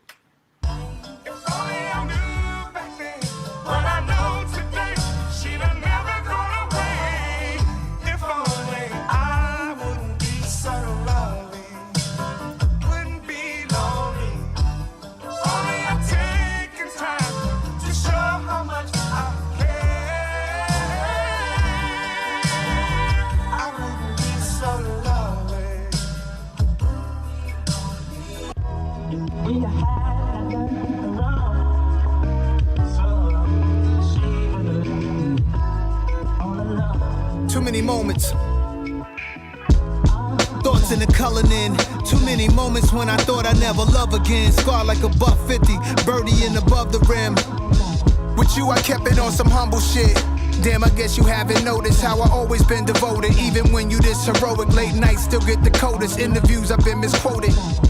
With you being bad, it's just a bonus. Look how beautiful your soul is. This shit feel like a high school crush. Think we in love. I used to be her high school crush. She woke up in a fuss and asked me why did I hide a toothbrush. If I was honest, it'd be too much. Quiet storm on the radio, putting me in the zone. I got questions in my text, when am I coming home? You laid up in my Supreme Tea, you love my Tuscan cologne. I'd be excited to see you like I just didn't leave you. I'll be excited to see you like I just didn't leave you. Oh, yeah. No phony love, if only love, guaranteed trust. Just to sum it up, you know what's up. It's only us. It's only us. It's only us. She want me very exclusive. Relationships bound to fail when you barely into it. All right, let me stop it right there, ladies and gentlemen. That was No Phony Love featuring Charlie Wilson. And listen, Charlie Wilson and Nas on Car 85. It was hot. And I like this track too. It's not as good as Car 85, but it's still a dope track. I like the way Nas, brings it back to moments. You know what I'm saying? Right there in the beginning. It comes after, it comes after Nobody, but, Moments was just before. He brings it back to Moments. Dope track. For me, it's a 9. That's a 9 track for me. I enjoy it. I like it. It's something that I can throw on at a barbecue. And I guess I'm an old head now too, but the older heads, then I'm like, oh, Charlie Wilson, Mm-hmm. You know what I'm saying? Something you could throw out there. Evergreen said this is better than Car 85. Not to me. I related to Car 85 too much. I related to Car 85 way too It's much. interesting you say that, Sim. But go on, Tom. I love Car 85 too, but because, like you said, this is something I could throw on at a barbecue, and nobody's gonna be like, "Yo, turn that off." You know what I mean? Like, Yeah, okay. Like I think it might be better than Car 85. I gave it a 9, but I'm giving it a 9.5 because my mom heard it and she likes it. So you know what I mean? I could vibe with my mom. And like back to the barbecue thing, you know what I mean? Like she was like, who's that? What's that you playing? So yeah, that's because she heard that Charlie Wilson. Facts. She heard that Charlie Wilson, like, oh, wait a minute. I can get with this. You know what I'm saying? Die Hard? I'm stuck between an 8 and a 9, but I'm gonna give it an 8. But I think I had the most fun listening to this song just for Charlie Wilson, man. As soon as it came up, I was like, oh, I almost threw my granny drawers at the screen, when I heard it, man. It's like, oh man, Charlie Wilson. I love Charlie Wilson, man. So, I think that's a standout track. But I do definitely get the barbecue vibes, the cookout vibes and stuff, But I don't know, man. 8.5. I give it 8.5. Okay. All right. Yeah. You say you give it an 8.5. And Savvy. The first time we touched on this album briefly, I was so stunned from hearing Nobody. I couldn't really Like this just kept on sliding right by my ears. Um, but now that I've had some time to listen to it, and I've ridden around to it in the whip. You know what I mean? It gets me thinking about, certain people in the past. You know what I mean? Certain women. You know what I Exes. mean? You know what I mean? I almost had to make a phone call, buddy, and for that reason, and for that, and for that reason, I'm gonna have to deduct half a point because it almost got me in trouble. Okay. I'm not going to lie to you. That thing right there, man. That Charlie That's Wilson, dangerous. That's dangerous. Don't bring no Charlie Wilson now, don't you? You know what I'm saying? Not when Nas rapping about that stuff. No. But yeah, no. All jokes aside, I'm gonna give this an 8.5 as well, just because, like I said, I had to throw my phone across the room and just, you know what I'm saying, and just fall back for a second. Okay. Just break the phone, like, oh man, I Oh, almost called boy. that. Oh my god. Charlie will get you sentimental, man. You know what I'm saying? Like this song, I feel like is at my age the rap version of "Let's Stay Together." You know what I'm saying? Okay. This song gonna have you crying in front of family court, man. It definitely gave me Life Is Good vibes. Yeah. Without a doubt, it did. Yeah, Savvy I'm better with stop. it. Savvy better stop talking about this song because he's about to, he's about to throw it all away. He's about to throw it all away. You know what I mean? You better stop talking about this joint right now. He's gonna throw it all I away. was wrong. Come back. You can start a GoFundMe for Savvy and shit right after this. Chat. What's the chat looking like with this joint? A lot of nines and 9.6, 9.7. But mostly nines. Probably 9.4. Okay, 9.3. Yeah, 9.3 probably sounds about right. All right, and so we get a collective score of an 8.96.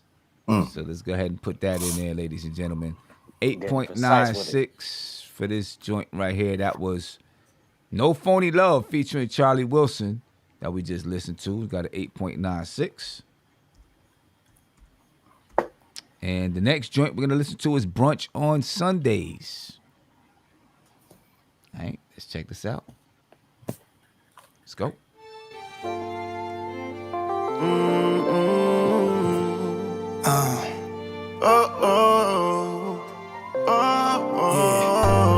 Bottomless Bellinis, afternoon sun. Girls twerking on the tables, they just having fun. Leave them girls alone, you the owner, what you own. Buckets of Don P, how many you want?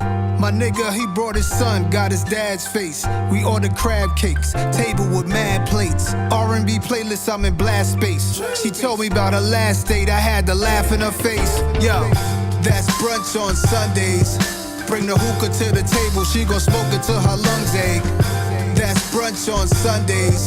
Posting pictures on the gram, hashtagging Sunday Fun Day. Going Chocolate City, DC Girl Sedity, Valet Park the Wraith. Here's 150. Fitted master linen master tennis, net worth master image. Shorty was an AKA, best friend was a Delta. Bringing up her student loans, I told her that I felt her. Flyest women on the yard, now they work for Delta. New Chanel slides, slip them off like Cinderella. That's brunch on Sundays. Mad blunts, real runts, girls trying to act up. Gotta keep it classy, this ain't time to act tough. Eye to eye when we toast, we don't need no bad luck. That's brunch on Sundays. Cheers. Bring the hookah to the table, she gon' smoke it till her lungs ache. That's brunch on Sundays. Posting pictures on the gram, hashtagging Sunday Fun Day. It's my favorite day of the week. It's my favorite day. It's my favorite day of the week. To make it Sunday to Sunday, that shit is deep. Keep it playing. I'm going to stop it right there. Oh, man. First thing I will say, he is right. DC girls are very sedity. He's not lying. He's not lying. All right. But I wanted to stop it there because right there, the last thing that he said to make it Sunday to Sunday, you know what I mean? I think that's the That's the gist of the song right there. You know what I'm saying? And that, to make it Sunday to Sunday, that shit is deep. It's You know a what I whole mean? week. To make it week to week. And so I'm taking this Sunday to chill, relax, let it out, chill with my lady, whatever it is that, whatever it is. And I think that's the concept of the song right there, to just, be able to Oh man. celebrate that you made it another week. You know what I mean? Yeah. I definitely like this song right here. The dude Blast, that it's spelled BLXST, but it's pronounced Blast. I thought he did a good job on the track. What I Yeah. like that Hit Boy does with Nas by helping to bring him, up to date, is he doesn't overwhelm the track with a newer artist or using the auto tune or any effects. You know what I'm saying? He Right. kind of does it in the background. You know what I'm saying? You heard it on Death Row East. You know what I'm Right. saying? You can hear it in the background. On 40 side, you can Yes. hear, I guess it's Future in the background, right? Sounds like, maybe they used to sample whatever, but that's what it sounds like in the background. You know what I mean? Which I think accentuates, what Nas is doing very well. You know what I mean? So I'm giving this track, I like this song. I like the concept of the song. It's a happy feeling type of song. You know what I mean? I'm giving it a 9. Tone? I'm gonna start with the chat. We got 7 9s and 1 8. And for me personally, so the same thing that happened with Savvy on the last song, this kind of happened with me on this song. Just to keep it 100 and be transparent. I had just literally had a conversation with someone who was having brunch on Sunday, and yeah, start reminiscing like, yeah, I remember brunch on Sundays and Sunday dinners and all that type of vibe. So great song. I'm gonna give it a 9.5. 9.5. All right. Yeah, it's one of my favorites. And I see Robert Parr just added a 9.3 in the chat. So, that kind of takes Kind it of up. brings It it was a up 9, to at 9, least a 8, 9, 9. 9. Yep. Yeah, it brings it up to about a 9 from the chat. Die Hard.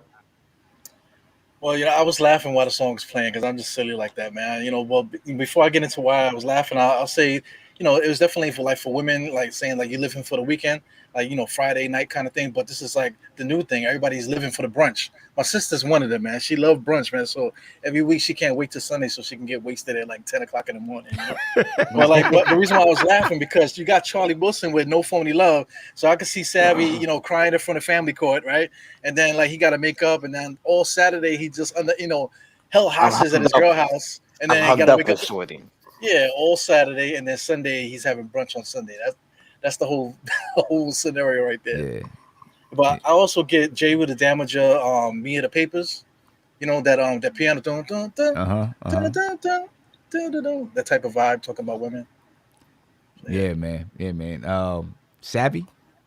Oh, what you give? What you give it, Die Hard? I give it an 8.5. 8.5. Savvy. I'll give this one. I'll give this one the same score, 8.5 as well. I like Blast. This is my first time hearing them. This 2-song run right here, man. They are killing me. I'm telling you, I'm like when I'm at this part of the album, I cannot be near the phone, man. Like, and one thing is, this guy is too cool for the rest of us. Yeah. He can rap about anything. When he raps about women, he does it better than most artists at their stage in his career that he's at in his career, right? And I feel like his cool just never fades, man. And I relate to this guy so much. Like, there was a period of time where Sunday was my favorite day of the week. I made it through the week, and now I'm trying to get with the honeys on Sunday at brunch, but they be so diddy, you know what I mean? So it's like, but that's part of the game, and we love it. All right, let's do I it. I definitely get day party vibes from this song too. Yeah. And also again, life is good vibes. 8.9. That's a collective score from everybody. Is 8.9. So we put 8.9 on the score sheet. And you can see right now the pressure 8.25, Death Row East 9.6, 40 side 8.9, EPMD 2 8.3, Rare is 9.9, YKTV 7.3, Store Run 9.6, Moments 9.5, Nobody's got a 10, No Phony Love 8.96, Brunch on Sunday is at 8.9. Now let's get to Count Me In. Count me in, ladies and gentlemen. Count me in.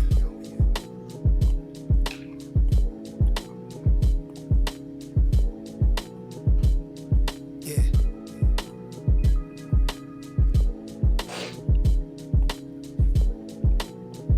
Yeah.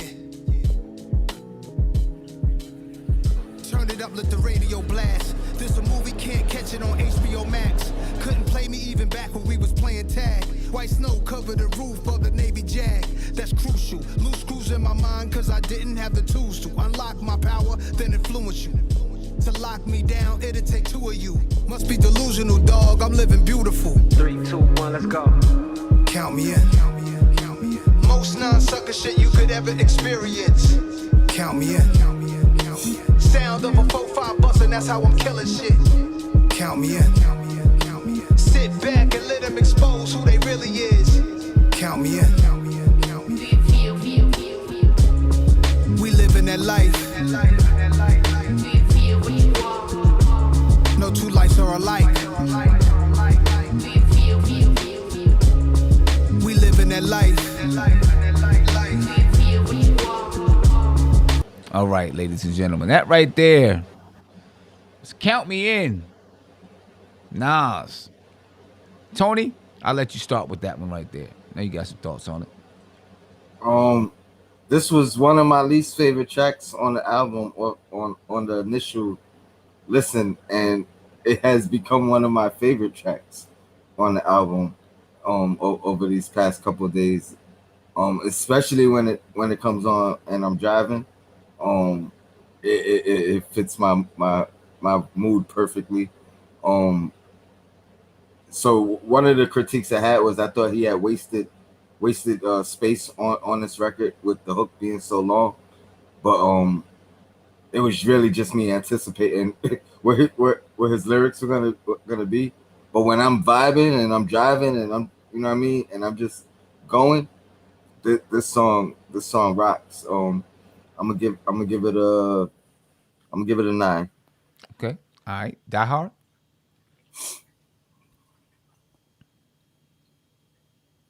You muted. You muted. Die Hard. You muted. There you go. Yeah, I think you had muted me. Well, I thought when he was rhyming, I thought he was rhyming his ass off on this song, man. So I enjoyed it. But I get what Tony Crow was saying. Just if he could have cut a little bit of the dead time, a little bit, it would have been made a little bit better. But I get a lot of Tribe Called Quest vibes, especially from the last album, We Got It From Here. So I definitely get that vibe, especially the first 2 tracks of that album. That kind of gives me that Tribe Called Quest type of thing. So I liked it a lot. So I'm gonna give it a 9 too. Okay. Tony, you gave it a 9, right? You gave it a 9. And Savvy.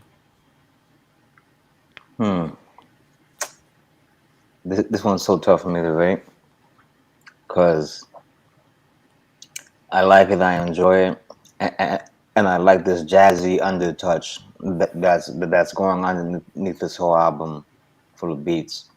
I love driving around to this song, and I like how it revisits the theme of the overall album run. He's got his head held high, but he's trying not to fly too close to the sun. You feel me? And he's trying not to succumb to comfort and feeling like he can drop his guard, but at the same time, that's exactly what the vibe of the song is. And something about this song just makes me feel like just at ease, man. You know, at ease, relaxed, cool but vigilant. You know, like this is something I would play driving to the grocery store. You feel me? I want to give this one an 8.8. Okay. I want to give this one an 8.8. 8.8.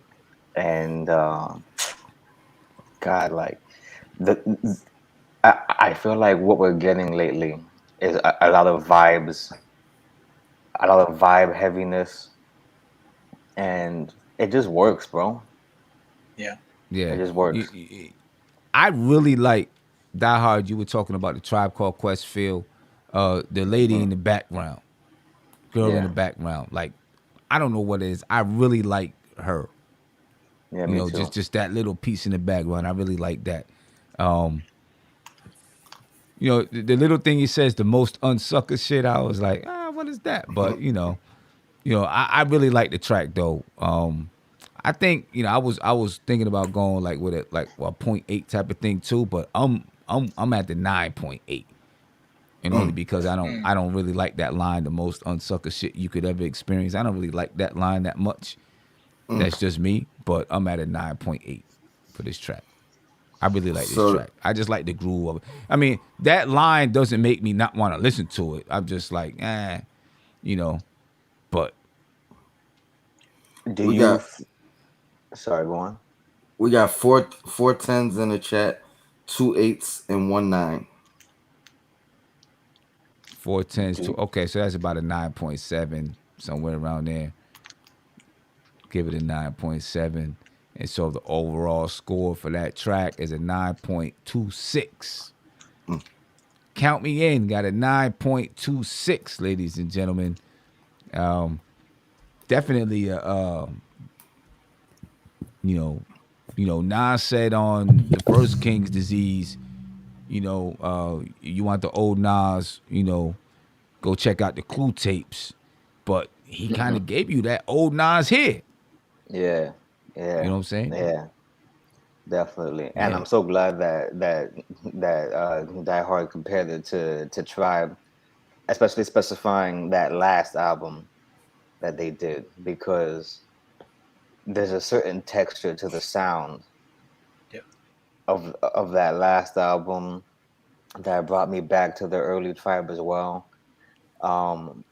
And just the way that Fife Dog had architected that joint, and the way that this album brings me back to such a thing, and even what Sim said about the girl in the background, like just the bounce here makes me think about what if we had gotten more Nas and Tribe Called Quest collabs back in the day. That would have been something mean, boy. You would think that they would have done it because he, what's the name? Q-Tip produced one of the songs on Illmatic. Right. One Love. Yeah, you would have thought there would have been a lot more connections. Yeah, he produced One Love, and you know, the story about One Love is that Q-Tip gave it to Nas, and he wanted Nas to write a song about his summer vacation. Right, and Nas came back with One Love, and of course Q-Tip was like, "Damn, like that's just too dope." You know what I'm saying? But it's funny. He wanted him to write a song because that's what Tribe Called Quest was doing back then, right? Left my wallet in El Segundo.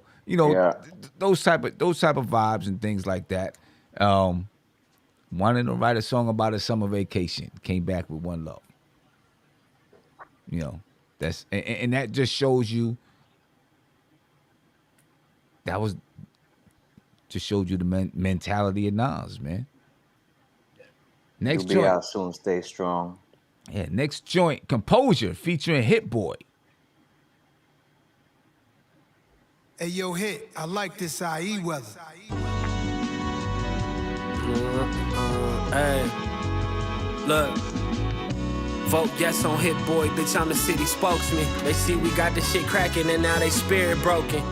I'm standing on the green like the British Open and stacking ice on top of ice, but I'm not building snowmen. Doctors couldn't even detect my disorders. 1K, 6 figures on 6 different lawyers. I put my soul in every song with limited support. Focused on the output, not the outcome. Big God is my source.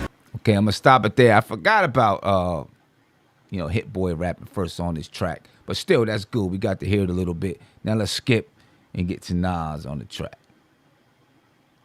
Incubator, 10 days long, I made up songs. I was like humming tunes 10 years later, writing in my room. 10 years after that on stage, like it's too soon. But for me, see, my parents met inside a nightclub. Olu started to fight, and then my mom's broke it up. She said, this boy, he's in the Navy. Settle down before y'all need saving. Pop went to war around the world, came home, he celebrated AWOL. Fast forward to when I started to play ball. From a place where we hate laws, see the Jakes and we take off. Hit the gate, I get home, and take my chain off. Thankful I got through the day and all the evil I prayed off. Everything is cause and effect. Make the wrong moves in this business, you lose all your respect. My block is dark as it gets. We all make mistakes, only few will recover from them. Don't spend your whole life running from them. Run up the numbers. Should've told them I'm raising up on the totem. Yeah, ballin' over, pot full of Yola. Mix it up with the cola. Son of a queen and a soldier, can't let them fuck me over. Gotta keep my composure, look. Keep your composure. On city blocks, in cell blocks. Keep your composure. Hold it down. Hold it tight. All right, let's stop it right there, ladies and gentlemen. That was Composure, Nas featuring Hit Boy, and of course, Hit Boy is also on the beat. I love the horns. I see Robert Parr put horns in the chat. Yes, I definitely love the horns on this right here. Hit Boy surprised me. He surprised me on it, and of course, the theme or the concept of the song, just about keeping your composure. You hear the dude talking at the end, street corners, cell blocks, keep your composure. I like the song, really do like the song. It's not up there with some of the other ones as far as I'm concerned, but I really do like the song. I give it an 8. Tony? Yeah, I would give it a 9. I mean, I'm gonna give it an 8.5. I would give it a 9 if Nas rhymed first. Even though I was thoroughly impressed with Hit Boy as well, and it was a great off the initial listen, first time just hearing Hit Boy off jump. But now, as I listen to it more, I kind of just want to go to Nas first. So I think if he was rhyming second, I would go right through it. Listen right through. But I do tend to fast forward it if I'm around the aux or whatever. Right. So 8.5. Okay. All right. Die Hard. I give it an 8. I feel you what you're saying, Tony Crow. It's I think if Nas rhymed first, it would have blended a little bit better. I keep going back to other people's songs. They say like Kweli and the Blast when he had High Tech rhyming in the second verse. I feel it would have did the same thing because if High Tech rhymed first, it would have just killed the whole song. You know what I'm saying? So I thought I kind of like Hit Boy talking his junk. I kind of liked it. You know what I'm saying? So it's a dope track any way you look at it. Anyway, so I'll give it an 8. Yeah, what would have been? I mean, obviously, rest in peace, Nipsey Hussle. But if that was Nipsey Hussle instead of Hit Boy on that joint, because when I first the first time I heard Hit Boy, the first time I heard the song, I heard Hit Boy, it gave me like just boom. I was like, damn, what if that was Nipsey Hussle? Because of just the way it sounded right at the beginning, man, that would have been a crazy track. Yeah, rest in peace, Nipsey that would have been a crazy track. But what you give it, Die Hard? I give it an 8. 8. Okay. Yeah, hard 8. And Savvy. Man, and you know what? I completely agree with what you said about Nipsey Hussle, and it's interesting because Hit Boy is from California, and I've always known him to be a rapper. I've always known him to be a capable rapper, but I never was so into it that I would go looking for his music per se. Mm-hmm. But hearing this definitely makes me curious to go back and listen to more of his solo work, because I'm so familiar. I'm so much more familiar with him as a producer than a rapper. But I enjoy what he did with this one. I enjoyed the horns and the beat. You know, I don't think there's a bad beat on this entire album, damn near. I don't think there's even a bad moment within the beat on this whole album. And Nas coming in rapping about, you know, his parents meeting and how he was sick as a child to rising up to be in this position where he's, you know, navigating these treacherous waters, you know, trying to keep his composure. And he's out to get his. I feel like it, like just the essence of it is beautiful, and it's interesting that we're talking about One Love right before this one. I want to give this one. I'll give this one a flat 8. You know, just because I don't know necessarily. Even though I like what Hit Boy did, I like the rapping. I don't know how much of the subject matter was adhered to. You know, although it did feel very loose. It like this is just one of those that like it's just such a good vibe. I have a hard time rating vibey music. You know what I mean? And it's dope, and like this reminds me of like just I always think about his background in jazz, you know, and then he's talking about playing basketball and just like his life. Like this entire album is a slice of his life. Yeah, and you know, this is like one of the first times that he's really. It's not the first time, obviously, but as in depth as the music is with the jazz background on this record, it's one of the first times that Nas really went there went there with such a jazzy presence on the album. You know, saying a jazzy presence, but still, you know, with enough aggressiveness, you know, to make, you know, us want to listen. You know what I mean? I really appreciated it. Yeah, it's Is one of the Pop still first living? times. Yeah. Yeah, so as soon as I heard the horns, I thought about his pops. I wonder if his pops was actually playing a horn, you know? Right. It would have been dope to have. I mean, obviously his father's been on records before, but it would have been dope to have his father on this record here. You know, playing. Yeah. You know, I'm sure his dad appreciates this record though. Yeah, no You know what I'm doubt. saying? I'm sure his dad appreciates. Tony, what's the chat looking like, man? Probably average of 8.5. By the A lot of 8s. You got a couple. I got a 9 and a 9.2 and an 8.4, and then everything else was an 8. Okay, sounds about right. So we're looking at an average score of 8.2. We're gonna go ahead and put that one on a score sheet while we get into this next track. This next track that we're gonna listen to is My Bible. Right, and right off the bat, when I heard this on our initial listen, man, this was my favorite on the initial listen. So let's get to it, man. This is My Bible. Nas. Hey, hit. How we gonna lose with shit like this, my nigga? Yea, though I walk through the valley of infidels, suckers who adhere to sucker religions. Life's the Bible. We living in biblical times.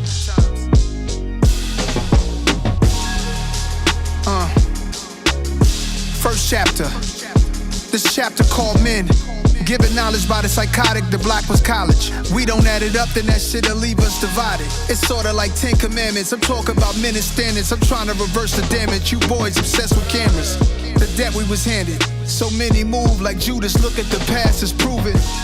It's my duty to speak truth to power. I be feeling like it's my fault. Around your enemies, then they call you before you hear about it. Talk to you like it's still love. Keeping your vision clouded. Trying to get cool with guys cause you want them to choose sides. Campaigning with the haters, dismissing truth for lies. Definition of a man, don't fall on the stand. For your soul, the exec let you hold in advance. Don't Don't be discouraged, just go with the plan. Gotta have faith in God's grace over the land. And I pray for the day when they lay down in caves, make their way up out their maze, get their mind up out of days. Too many mamas laying flowers at their graves. Don't rap about death, it's power in what you say. Second chapter, and you get what you give. It's power in how you live. I sit and talk with the kids and tell them just how it is. Go straight to avoid the bids. Living fast can wait, stay down and work on your grades. Speak gospel for the next generation. You could have it all, just don't side with Satan. I seen that take down most of the greatest. Hotel suites, Hollywood stars hanging. Let me stop it right there, man. I didn't want to stop it. This is my favorite. At least my top 3 tracks. One of my favorite 3 tracks on the album. I go back and forth on what my number 1 track is, but everything he's saying on this right here is just, from chapter 1 he's talking about men, chapter 2, and then chapter 3 goes into talking about women and how he holds women in high esteem. Man, I love this joint. I love this track. It's a 10. It's a 10 all day for me. I love this joint. It's crazy. Tony? The consensus in the whole chat is a 10. We got no Ralph on Rails in here tonight. Right. On this one. I'm giving it a 10 as well. Cortez in the chat says this is the Nip track. I'm assuming he's saying this is the song Nip should have been on. Okay. I get that that Nas on the park bench schooling the young boy in the project. That's the vibe I get in this song, this whole track right here. You know what I mean? He's talking that talk and teaching the youth. But yeah, another 10 for me. Yeah, and this track, just to chime in before I get to Die Hard, when I go back to Pressure and him kind of setting up the theme of the album, I feel like this joint right here, my Bible, brings it together, of course, and brings it together, and then you got Nas is Good afterwards. We're gonna talk about that too, but I feel like it really does kind of wrap it up. You know what I mean? Like I feel the pressure to teach.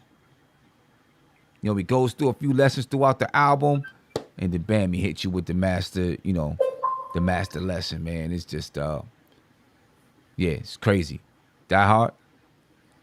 Yeah, I agree with everything you guys are saying here, man. My Bible, what does Bible mean? The acronym, basic instructions before leaving Earth. I feel like this is Nas instructions to the youth, whoever's listening to the album. You got here to this point, and he hits you with the composure, to change the vibe, and then he just dropped the Bible right on the table, man. You need to read chapter whatever. He goes, the next one, read this chapter, read this one. There's one point in there I can't remember. You had said it, Sim, but I like to refer it to the Knicks. It's like when people put they put so much energy and negativity that you forget that you have power in your words. You know what I'm saying? So, as a Knicks fan, that rings bells too, man. So, man, basic instructions before leaving Earth, definitely. Yo, this song is just this song is the most poignant that I seen Nas in his instruction or trying to teach. The most poignant and clear in what he was saying. Yeah.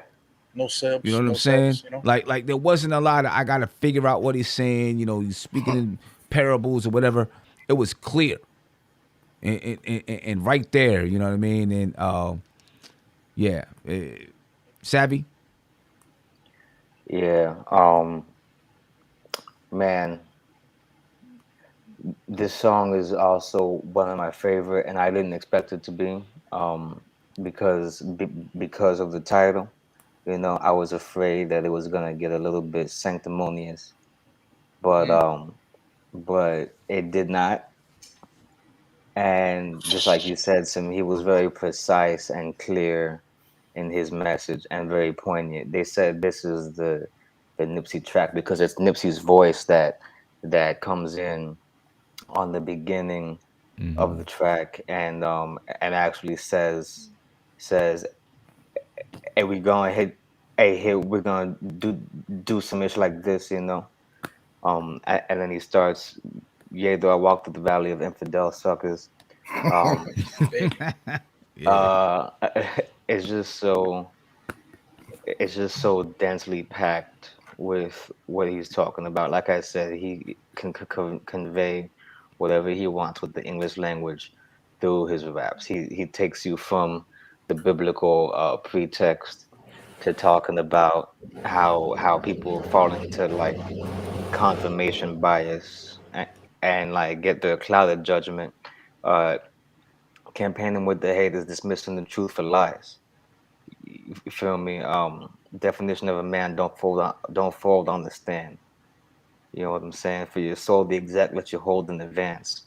You know, he's just giving it to you like quick, in and out, bam, bam, giving you game. Don't rap about there's power in what you say. Ends the first verse, and then the second verse he's talking about, you know, the Suburbans and Beamers getting shot up. You know, Big and Maybe that's Pac. the curse. You feel me? Big and Pac dying. You know, Nipsey Hussle dying violently. Um, all these rappers meeting their violent ends. You know, in the midst of like what should have been their ascension periods to the next level in their careers.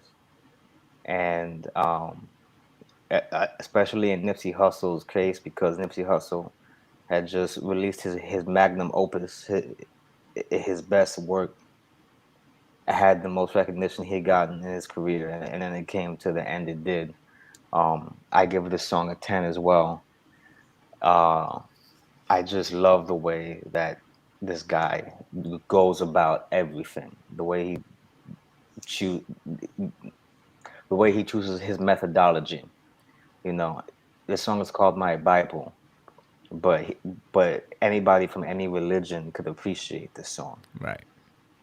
You know what I mean? Because it's just free game, and Right. I think that people should pay attention to songs like this and this message from the older generation, because they went through a period of time that even though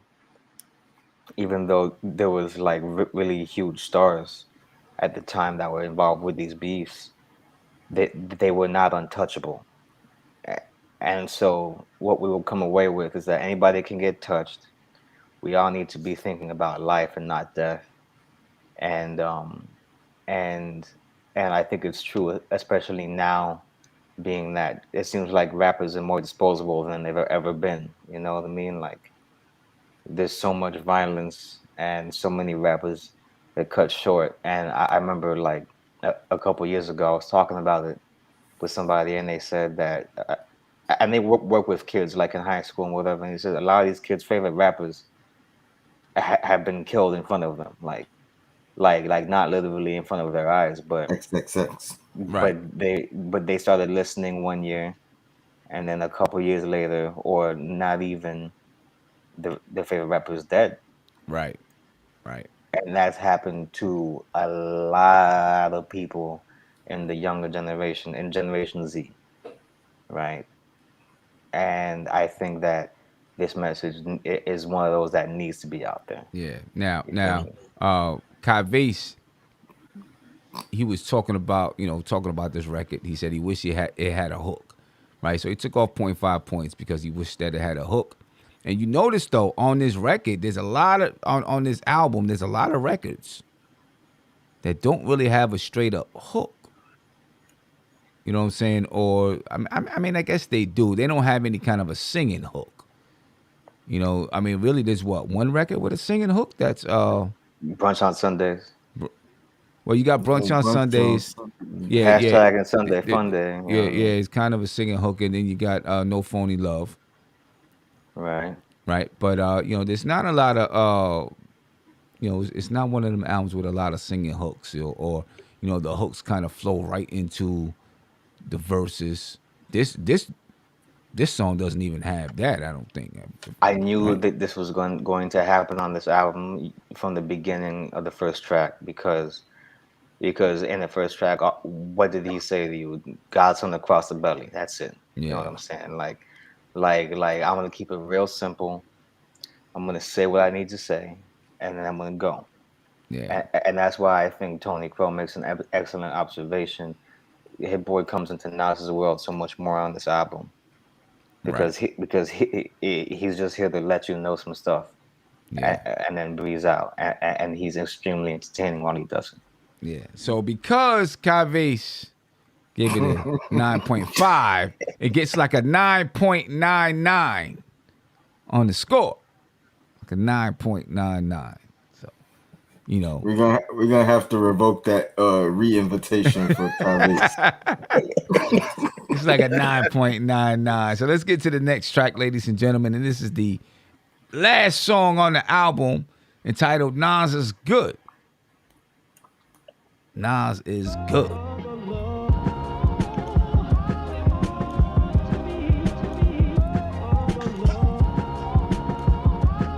Escobar season begins.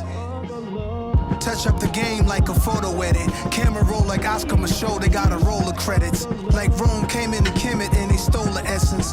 Before they watered it down and taught us bogus lessons. Written in stone, write whatever in your history books. Me and ancient Egyptian skin tone had similar looks. On my trip out to Cairo, I felt home on arrival. I swam in the Red Sea, took a boat on the Nile. It's in my blood to drive these cars and live as laws. Escobar cigars, avoiding the prison bars. Nas.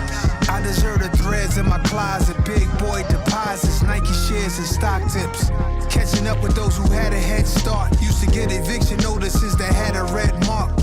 The lights was out, that's why we sipped dark. Acting the fool at the pool in Queensbridge Park. Niggas would not survive in my hood. Pull up with all of my jewels on and Nas is good. Nas is good. My nigga Nas is good. I love my hood so much, I go out in a blazing shootout. You say I can't come out there, I throw it all away. Fuck it. I love that part right there. Yeah, me too. I love that part when he says that. You know what I'm saying? I go out in a blazing hood. Fuck it. You know what I'm saying? I love that part right there. I love this song. I actually feel, though, as far as the track list, I feel like this joint should have been, I feel like this should have came after Composure. And My Bible should have finished off the album. That's what I feel. I feel what you're saying. You know what I mean? And, you know, I think that might have worked better in the track list itself. You know what I mean? You know, I mean, it kind of makes sense to me, right? Keeping my composure. You know, keep your composure, and then you come in and Nas is good. Like, I'm good. Right.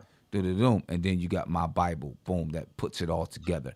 I feel like those two, right? I feel like that would have been, would have made sense. But, you know, it is what it is. I get it. I love the joint.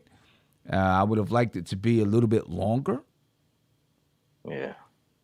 You know what I mean? So, you know, me, I'm giving it a 9.8. That's why I am with a 9.8. Because I would have liked to, I wanted to hear more of the track. Mm-hmm. Yeah. Tony?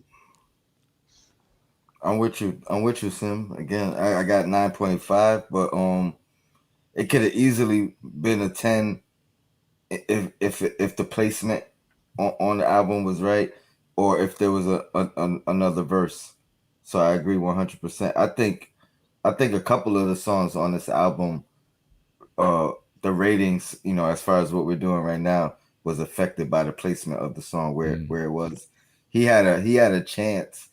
If he moved 2 or 3 records, he had a chance, I think, to go on a 10, like a, you know, Right. 5, 6, 10 song rating song run. Yeah.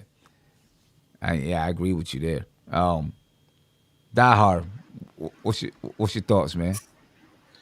Well, I agree with you guys with the placement. You know, definitely, if he had the placement a little bit different, it would have been a vibe, you know, straight through. You know what I'm saying? He probably would have gave 10s to every song, you know. But I kind of like the way he put it, because it's kind of like this is a sub.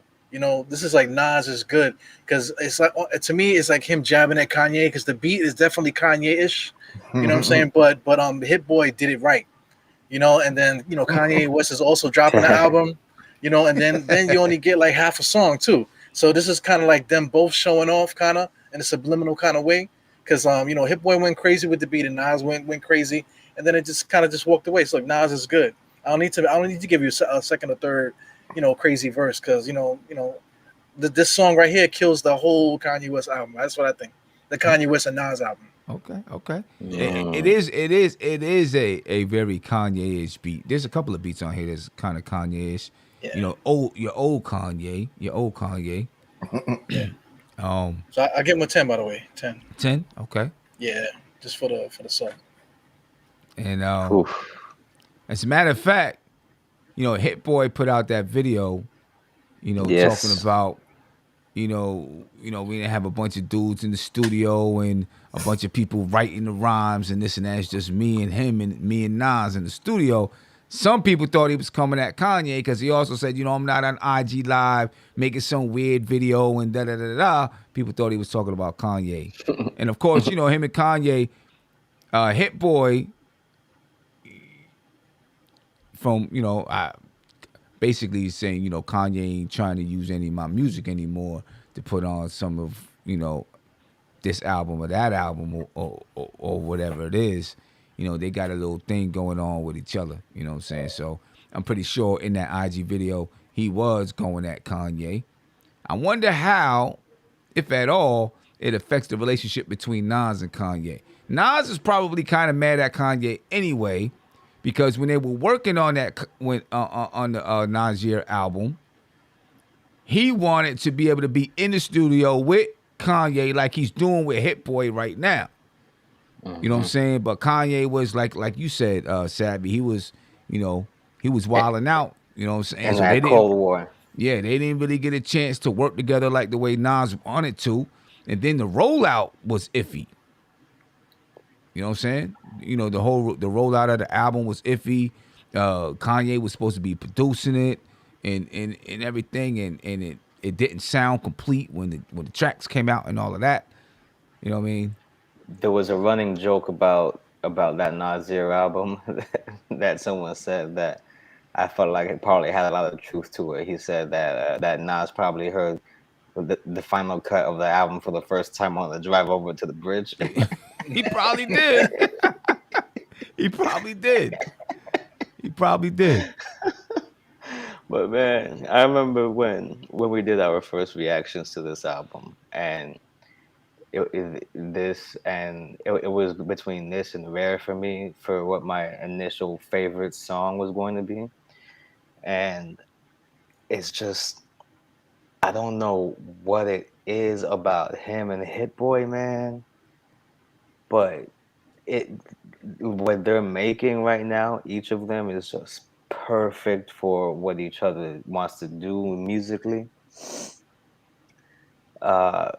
Everything he's talking about on this song is just excellent. And then it starts off with Escobar Season Begins, but it's the last song, and he's letting you know Nas is good. It's another Nas is track in the pantheon of Nas is. You got Nas is like, Nas is coming, Nas is good. Mm-hmm. And it does not disappoint one bit. I feel like this song could have been the first song on the album. It could have been the last song on the album. It could have been dead in the middle. I don't know what better placement it could have had other than My Bible being the last song on the album. I think you're right about that. And so therefore, as far as my number score, I'm gonna give this a 9.5. It was my first favorite song. Might have been just doing victory laps in that moment, because even right now, I feel like Rare has to be my favorite song, or Nobody. And I just want to say, man, this guy has achieved something special with where he's at in his career and musically. Yeah, there's no doubt about it, man. Tony, what's the chat looking like, man? We got a 9, a 8.8, a 9, a 10, a 9.8, a 8, a 9.7. It's gonna be somewhere in that 9.5 range or better. Yeah, about 9.5. Yeah, something like that. So we looking at, for that, a cumulative score of a 9.62 for that song right there for Nas Is Good. And now we're going to take all of these scores, we're going to add them up and give it a score for the entire album, ladies and gentlemen. So I'm going to do this right now and put it in there. So we got an 8.25 for The Pressure. Then we got 9.6 for Death Row East. Then we got 8.9 for 40 Side. We got 8.3 for EPMD 2. Then we got 9.9 for Rare. And then we got 7.3 for YKTV. Then we got 9.6 for Store Run. Then we got 9.5 for Moments. We got a 10 for Nobody. It's the only track on the album that got a 10, a full out 10. We got an 8.96 for No Phony. Right. We got an 8.96 for No Phony Love. And then we got an 8.9 for Brunch on Sundays. We got a 9.26 for Count Me In. We got an 8.2 for Composure. We got a 9.99 for My Bible. Then we got a 9.62 for Nas Is Good. And the cumulative score 15. right there is a 9.1, basically. It's 9.085. So a 9.1 for the cumulative score, ladies and gentlemen. And, that's 9 out of 10 sounds like a classic to me. That's what I'm saying. So right there, final score for the Nas King's Disease 2 album is a 9.1. And of course, the question is King's Disease 2 better than King's Disease? In my opinion, it's better than King's Disease. You know what I'm saying? I thought, I think it's better than King's Disease. Tony? I agree. I mean, I think I set it off of the initial listen that we did. And the more I listen to it, it just seems so complete. You know, I missed the 3 verse songs, which we got a lot of this album. I miss songs more than 3 minutes long. You know what I mean? Opposed to shorter than 3 minutes. I think he got in his bag. We got a little bit more of the Illmatic Nas that a lot of people just can't do without. But it was still message filled. Right. Like you said, the theme was there throughout the whole album, and it was that vibe of talking to Shorty on Shorty Doo-Wop. You know what I mean? It's like Shorty Doo-Wop is older now, but Nas is older now. Right. But he's still talking to Shorty Doo-Wop. Right. You know what I mean? Right. Yeah. Yeah. Damn, that's a great observation. Yeah, man. Savvy, what do you think, man? Which one is it for you? Man, it's tough. I think I'm gonna be listening to both of them for a long time to come. I think, and we touched on this briefly during the last discussion. I don't think there's a moment on this album that culminates with the energy that we got on the first one with songs like The Cure, 10 Points. That last one even started off hard, and you got songs like Blue Benz and Car 85 early on. You know, that 27 Summers, when that hit me, it's just, it's special. Let me ask you this, do you think this album could have taken out the Allegory, could could have taken out uh what was that album Freddie Gibbs dropped? It Alfredo. wasn't Alfredo, right? Yeah, Alfredo. Um, it the Allegory and Alfredo are fantastic albums. If this would beat them in the Grammy battle, I think it could. See, Because I think he batted a higher percentage on the last one with the features, but I think the high moments on this one are just as potent. Um, the Lauryn Hill feature, the Charlie Wilson feature. There's a song for everybody on this album. The subject matter, I just don't think he went as hard to, like I said early on, to like dazzle or impress people or rap too hard. But when you go back to that first one, there's times where it's like I'm stank facing through this whole track. Like I have to pick this one. But that could be recency bias. I'm gonna have to give my final verdict in the later discussion, at least 6 months down the line. Okay. I'm gonna need at I least can 6 respect months that. with this one, Yeah. just because that first one is still burning, and I'm just happy to have this dilemma. Right. And I haven't had the chance yet to listen to King's Disease and then listen to King's Disease 2. I haven't had a chance to do that yet, to listen I to it and haven't. then let it flow into the next one. I'm gonna do that soon. And I want to do a comparison. I do want to do a side by side, something similar to this, but a side by side comparison. And I was looking at them. King's Disease has 13 tracks. King's Disease 2 has 15 tracks. So it might be kind of hard to go side by side. But I'd like to compare the two. But first, I want to listen to the first one, listen to the second one, and bring it all together and see, and just see how they relate to one another.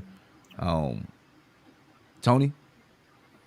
Would you guys agree that and it's gonna be weird because I know Ebro, you're not the biggest Nas fan, but I think this album, King's Disease 2, is definitely more suited for his core fans.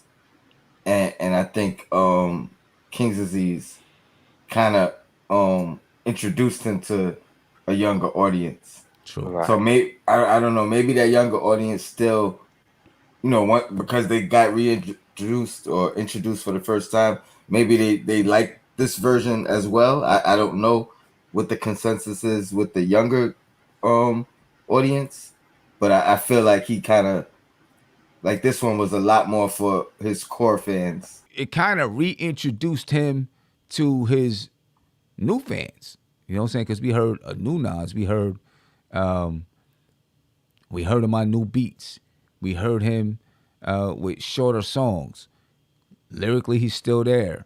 He still sounds. He can still rap in the pocket. All of these things that he can still do. And I think, and then of course, you had like I said, the album cover brought a certain amount of attention, and then you had the promotion. Like every single all these artists was like, yo, King's Disease, and Jada Kiss got a picture of himself sitting on the corner talking about I'm waiting for Car 85, and then in the playoffs, you know what I'm saying, they was playing the album throughout the playoffs. All that fed into the hype of the album, you know what I mean? And it was like, yo, like Nas like really came back hard. There hasn't been this much hype around this album. Right. As far as fans are concerned, like fans are loving it so far. Just The everything. word that of I mouth read. around this one is insane. Yeah. The word of mouth around this album is crazy. Yeah. You gotta think about it too. He only released the date or whatever a week before. Right. So that, you know what I mean? Like there wasn't no promotion behind it. It was really like, yo, I'm Nas, I'm dropping next week. and that's it, yeah. And it's performing so strongly just off the strength of what it is. And Sim, did you say that you felt like the beats were better on the first one, No, and the rap? no, No, no. I feel like the beats are better on this one. The on this one. instrumentation on this one is, to me, yeah, the instrumentation is way better. I don't want to say way better. It's better on this one. How do you feel about the raps on this one compared to the raps on the last one? I feel like both of them are much more precise, from what Nas normally does. Very Hmm. precise. I feel like Yeah, this one he got more into his message than in on the first album. yeah. I feel like these these albums are two stages of being taught. I felt like the first one was a demonstration. Okay, this is how you do this. Step aside, y'all, and let me show you how one of the rap gods does this, right? And then this one is like more him breaking down his journey and how he got there to that level, and what you need to know if you want to hope to get to this level at some point. You feel me? Like when someone's teaching you how to throw a football. You know what I'm saying? Like first they throw it, they show you where they put their hands, and then they're like, all right, hold it like this, and then you know what I mean? Let it go at this point. That's what this one felt like. You know what I mean? And so this comparison is very difficult to make, but it's just two home runs to me. This man hit a double. Yeah, Him and Hit Boy. yeah, yeah. No Well, doubt, no for doubt. for me, for me, I didn't get the first album. Like I told you, I didn't really like it. There's some songs that I like, but I couldn't really sit down and listen to it. It wasn't the same vibe that I get for King's Disease 2. King's Disease 2, I just let it play and let it rip. But Hmm. now, when like I had a couple days to really dissect both, and it could have literally been like a double album. Like an old school double album, like a Wu Tang Forever, or maybe like a Hmm. Biggie album, one CD.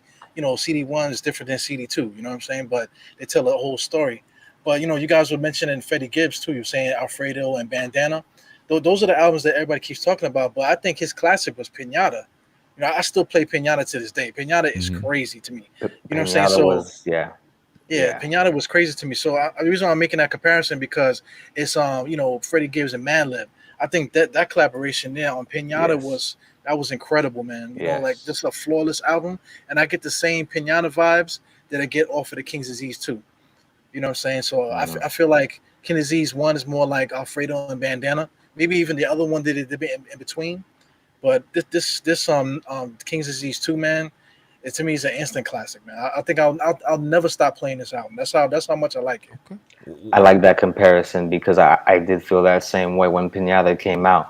I felt like this is the first instant classic album that I've heard in a long time. And when he did Bandana, it was incredible because when he did Fetty with Currency, and that was produced by Alchemist, and then when he came back with Alfredo, also produced by Alchemist, right? I felt like those two albums, like when producers bunker up with artists like that, you feel me? You, you can make some real gold, and I feel like things are trending back toward that direction. God bless And America. and hip hop is in a beautiful state, bro. Like this month has been incredible already Yeah, in hip hop. yeah. No doubt about it, man. Where do you rank this album in Oh, looking at Nas's albums and his catalog? Where does it rank in his catalog? And you might need another year, 2 years to listen to the album, but just right now, what do you think it ranks in his catalog? I'm gonna give you a quick spitball list, right? I want to say of the Nas albums, this is no lower than fifth place. I want to say I'm probably gonna go. It was written Illmatic, You got it. Was there an over Illmatic? just cause it like he's got the message on there. He's got like there's just so much fire on that album, and the message to me is like when somebody asked me to spit my favorite verse of all time, the message is like is probably the first thing that comes to mind, you know. And and so I'm always struggling going between It Was Written and Illmatic as his best work of all time, right? Stillmatic and Stillmatic and to me, what was that album called?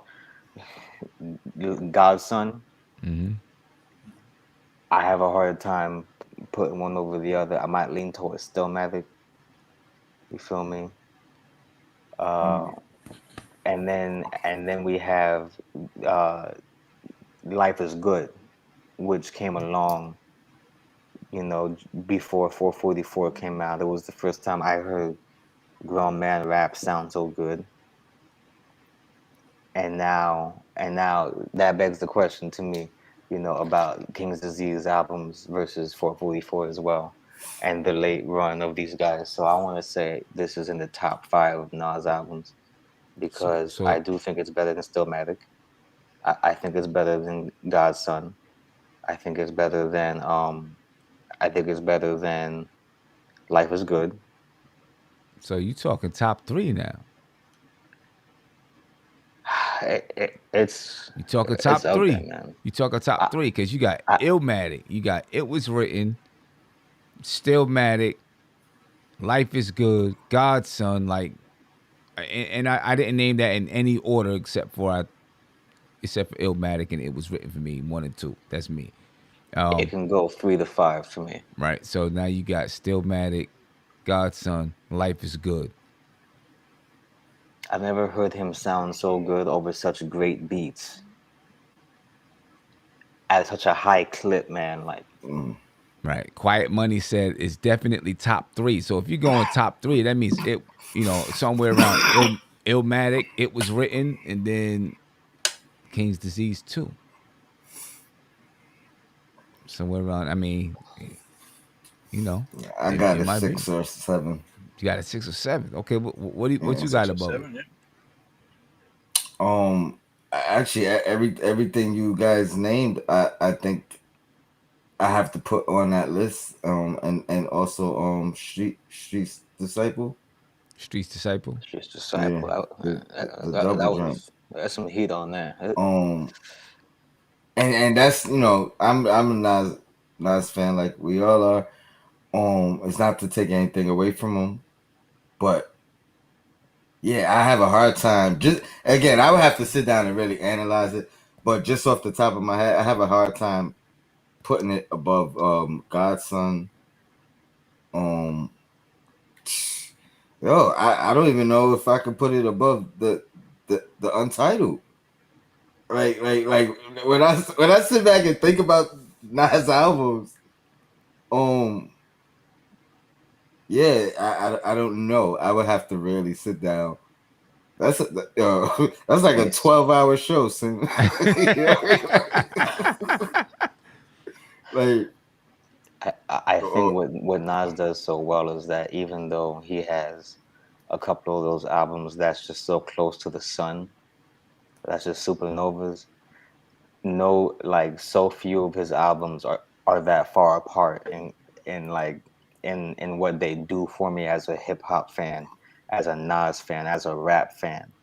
You know, I feel like the eliminating criteria comes down to something as simple as the quality of the beats and certain features and the cohesiveness, man. Because the margins ain't that fat, bro. Like it's a photo finish for some of these, and it's tough. Yeah, I feel you. It's tough, man. I mean, for me, I don't know. It depends on the mood. You know what I'm saying? It's a tough one for me, man. I don't know. Definitely for me, it's Illmatic and It Was Written.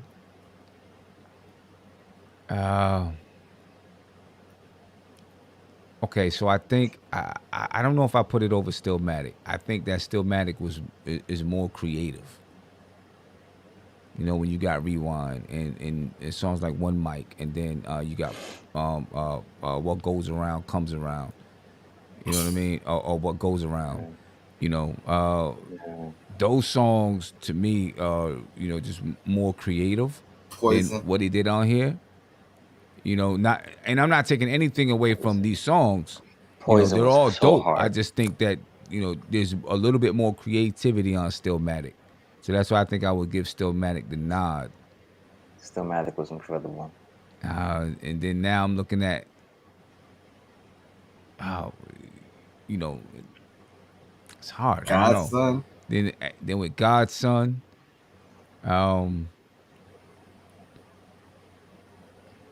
it's tough. It's tough. It's tough. It's tough. It's tough, man. It's tough. Yeah. I gotta let you guys have your moment because you guys are like, this is y'all thing. I got a different relationship with Nas. You know what I'm saying? So Illmatic, it was written, is definitely there. You know, Stillmatic, there's some joints that like, you know, after Stillmatic, then you got Godson, the Untitled joint, the Hip Hop Is Dead. There's a you know, sprinkle of songs that I enjoy, even the Street Disciple that I enjoy. But just the albums, you're talking about albums. I really like Life Is Good. Life Is Good. I just play Life Is Good. Sometimes when I'm in the mood, I just play it straight through, and I don't even care what's playing at the time. I just got it rocking. I love that Winehouse joint. Yeah, the Winehouse joint. There's a couple of joints on there. Distant Relatives. I love Distant Relatives. You know, Oh my sometimes god, if I I need forgot that, about Distant Relatives. yeah, that's a dope. That is a really dope. We were talking about collaborations. If like we was talking about Lauryn Hill, if they can get that vibe, you know, where they can just get together and really just make something that's theirs, you know, that would be incredible, man. Right. But you know, I really like this King's Disease too, man. This is gonna be, you know, I'm very particular with my music and what I liked in my ears. You know what I'm saying? So King's Disease 2 is gonna be there. It's gonna be there forever.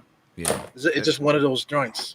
Let me ask you this, because Quiet Money said, you know, he was much younger then, right? You know, talking about some of his older joints. Yeah. Do you have to separate? Is it to the point now where you have to separate? You have to find a point where you say, this is that Nas, and now we're looking at his albums from this Nas. And where's that point? Is Life Is Good? Is it that point? Yeah. Well, Definitely. you know, I just look at it different, man. Like when artists and stuff like that, I'm not really caring about what they're going through in life, to tell you the truth.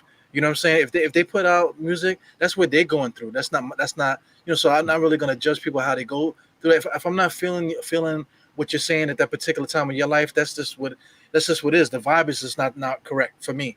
You know what I'm saying?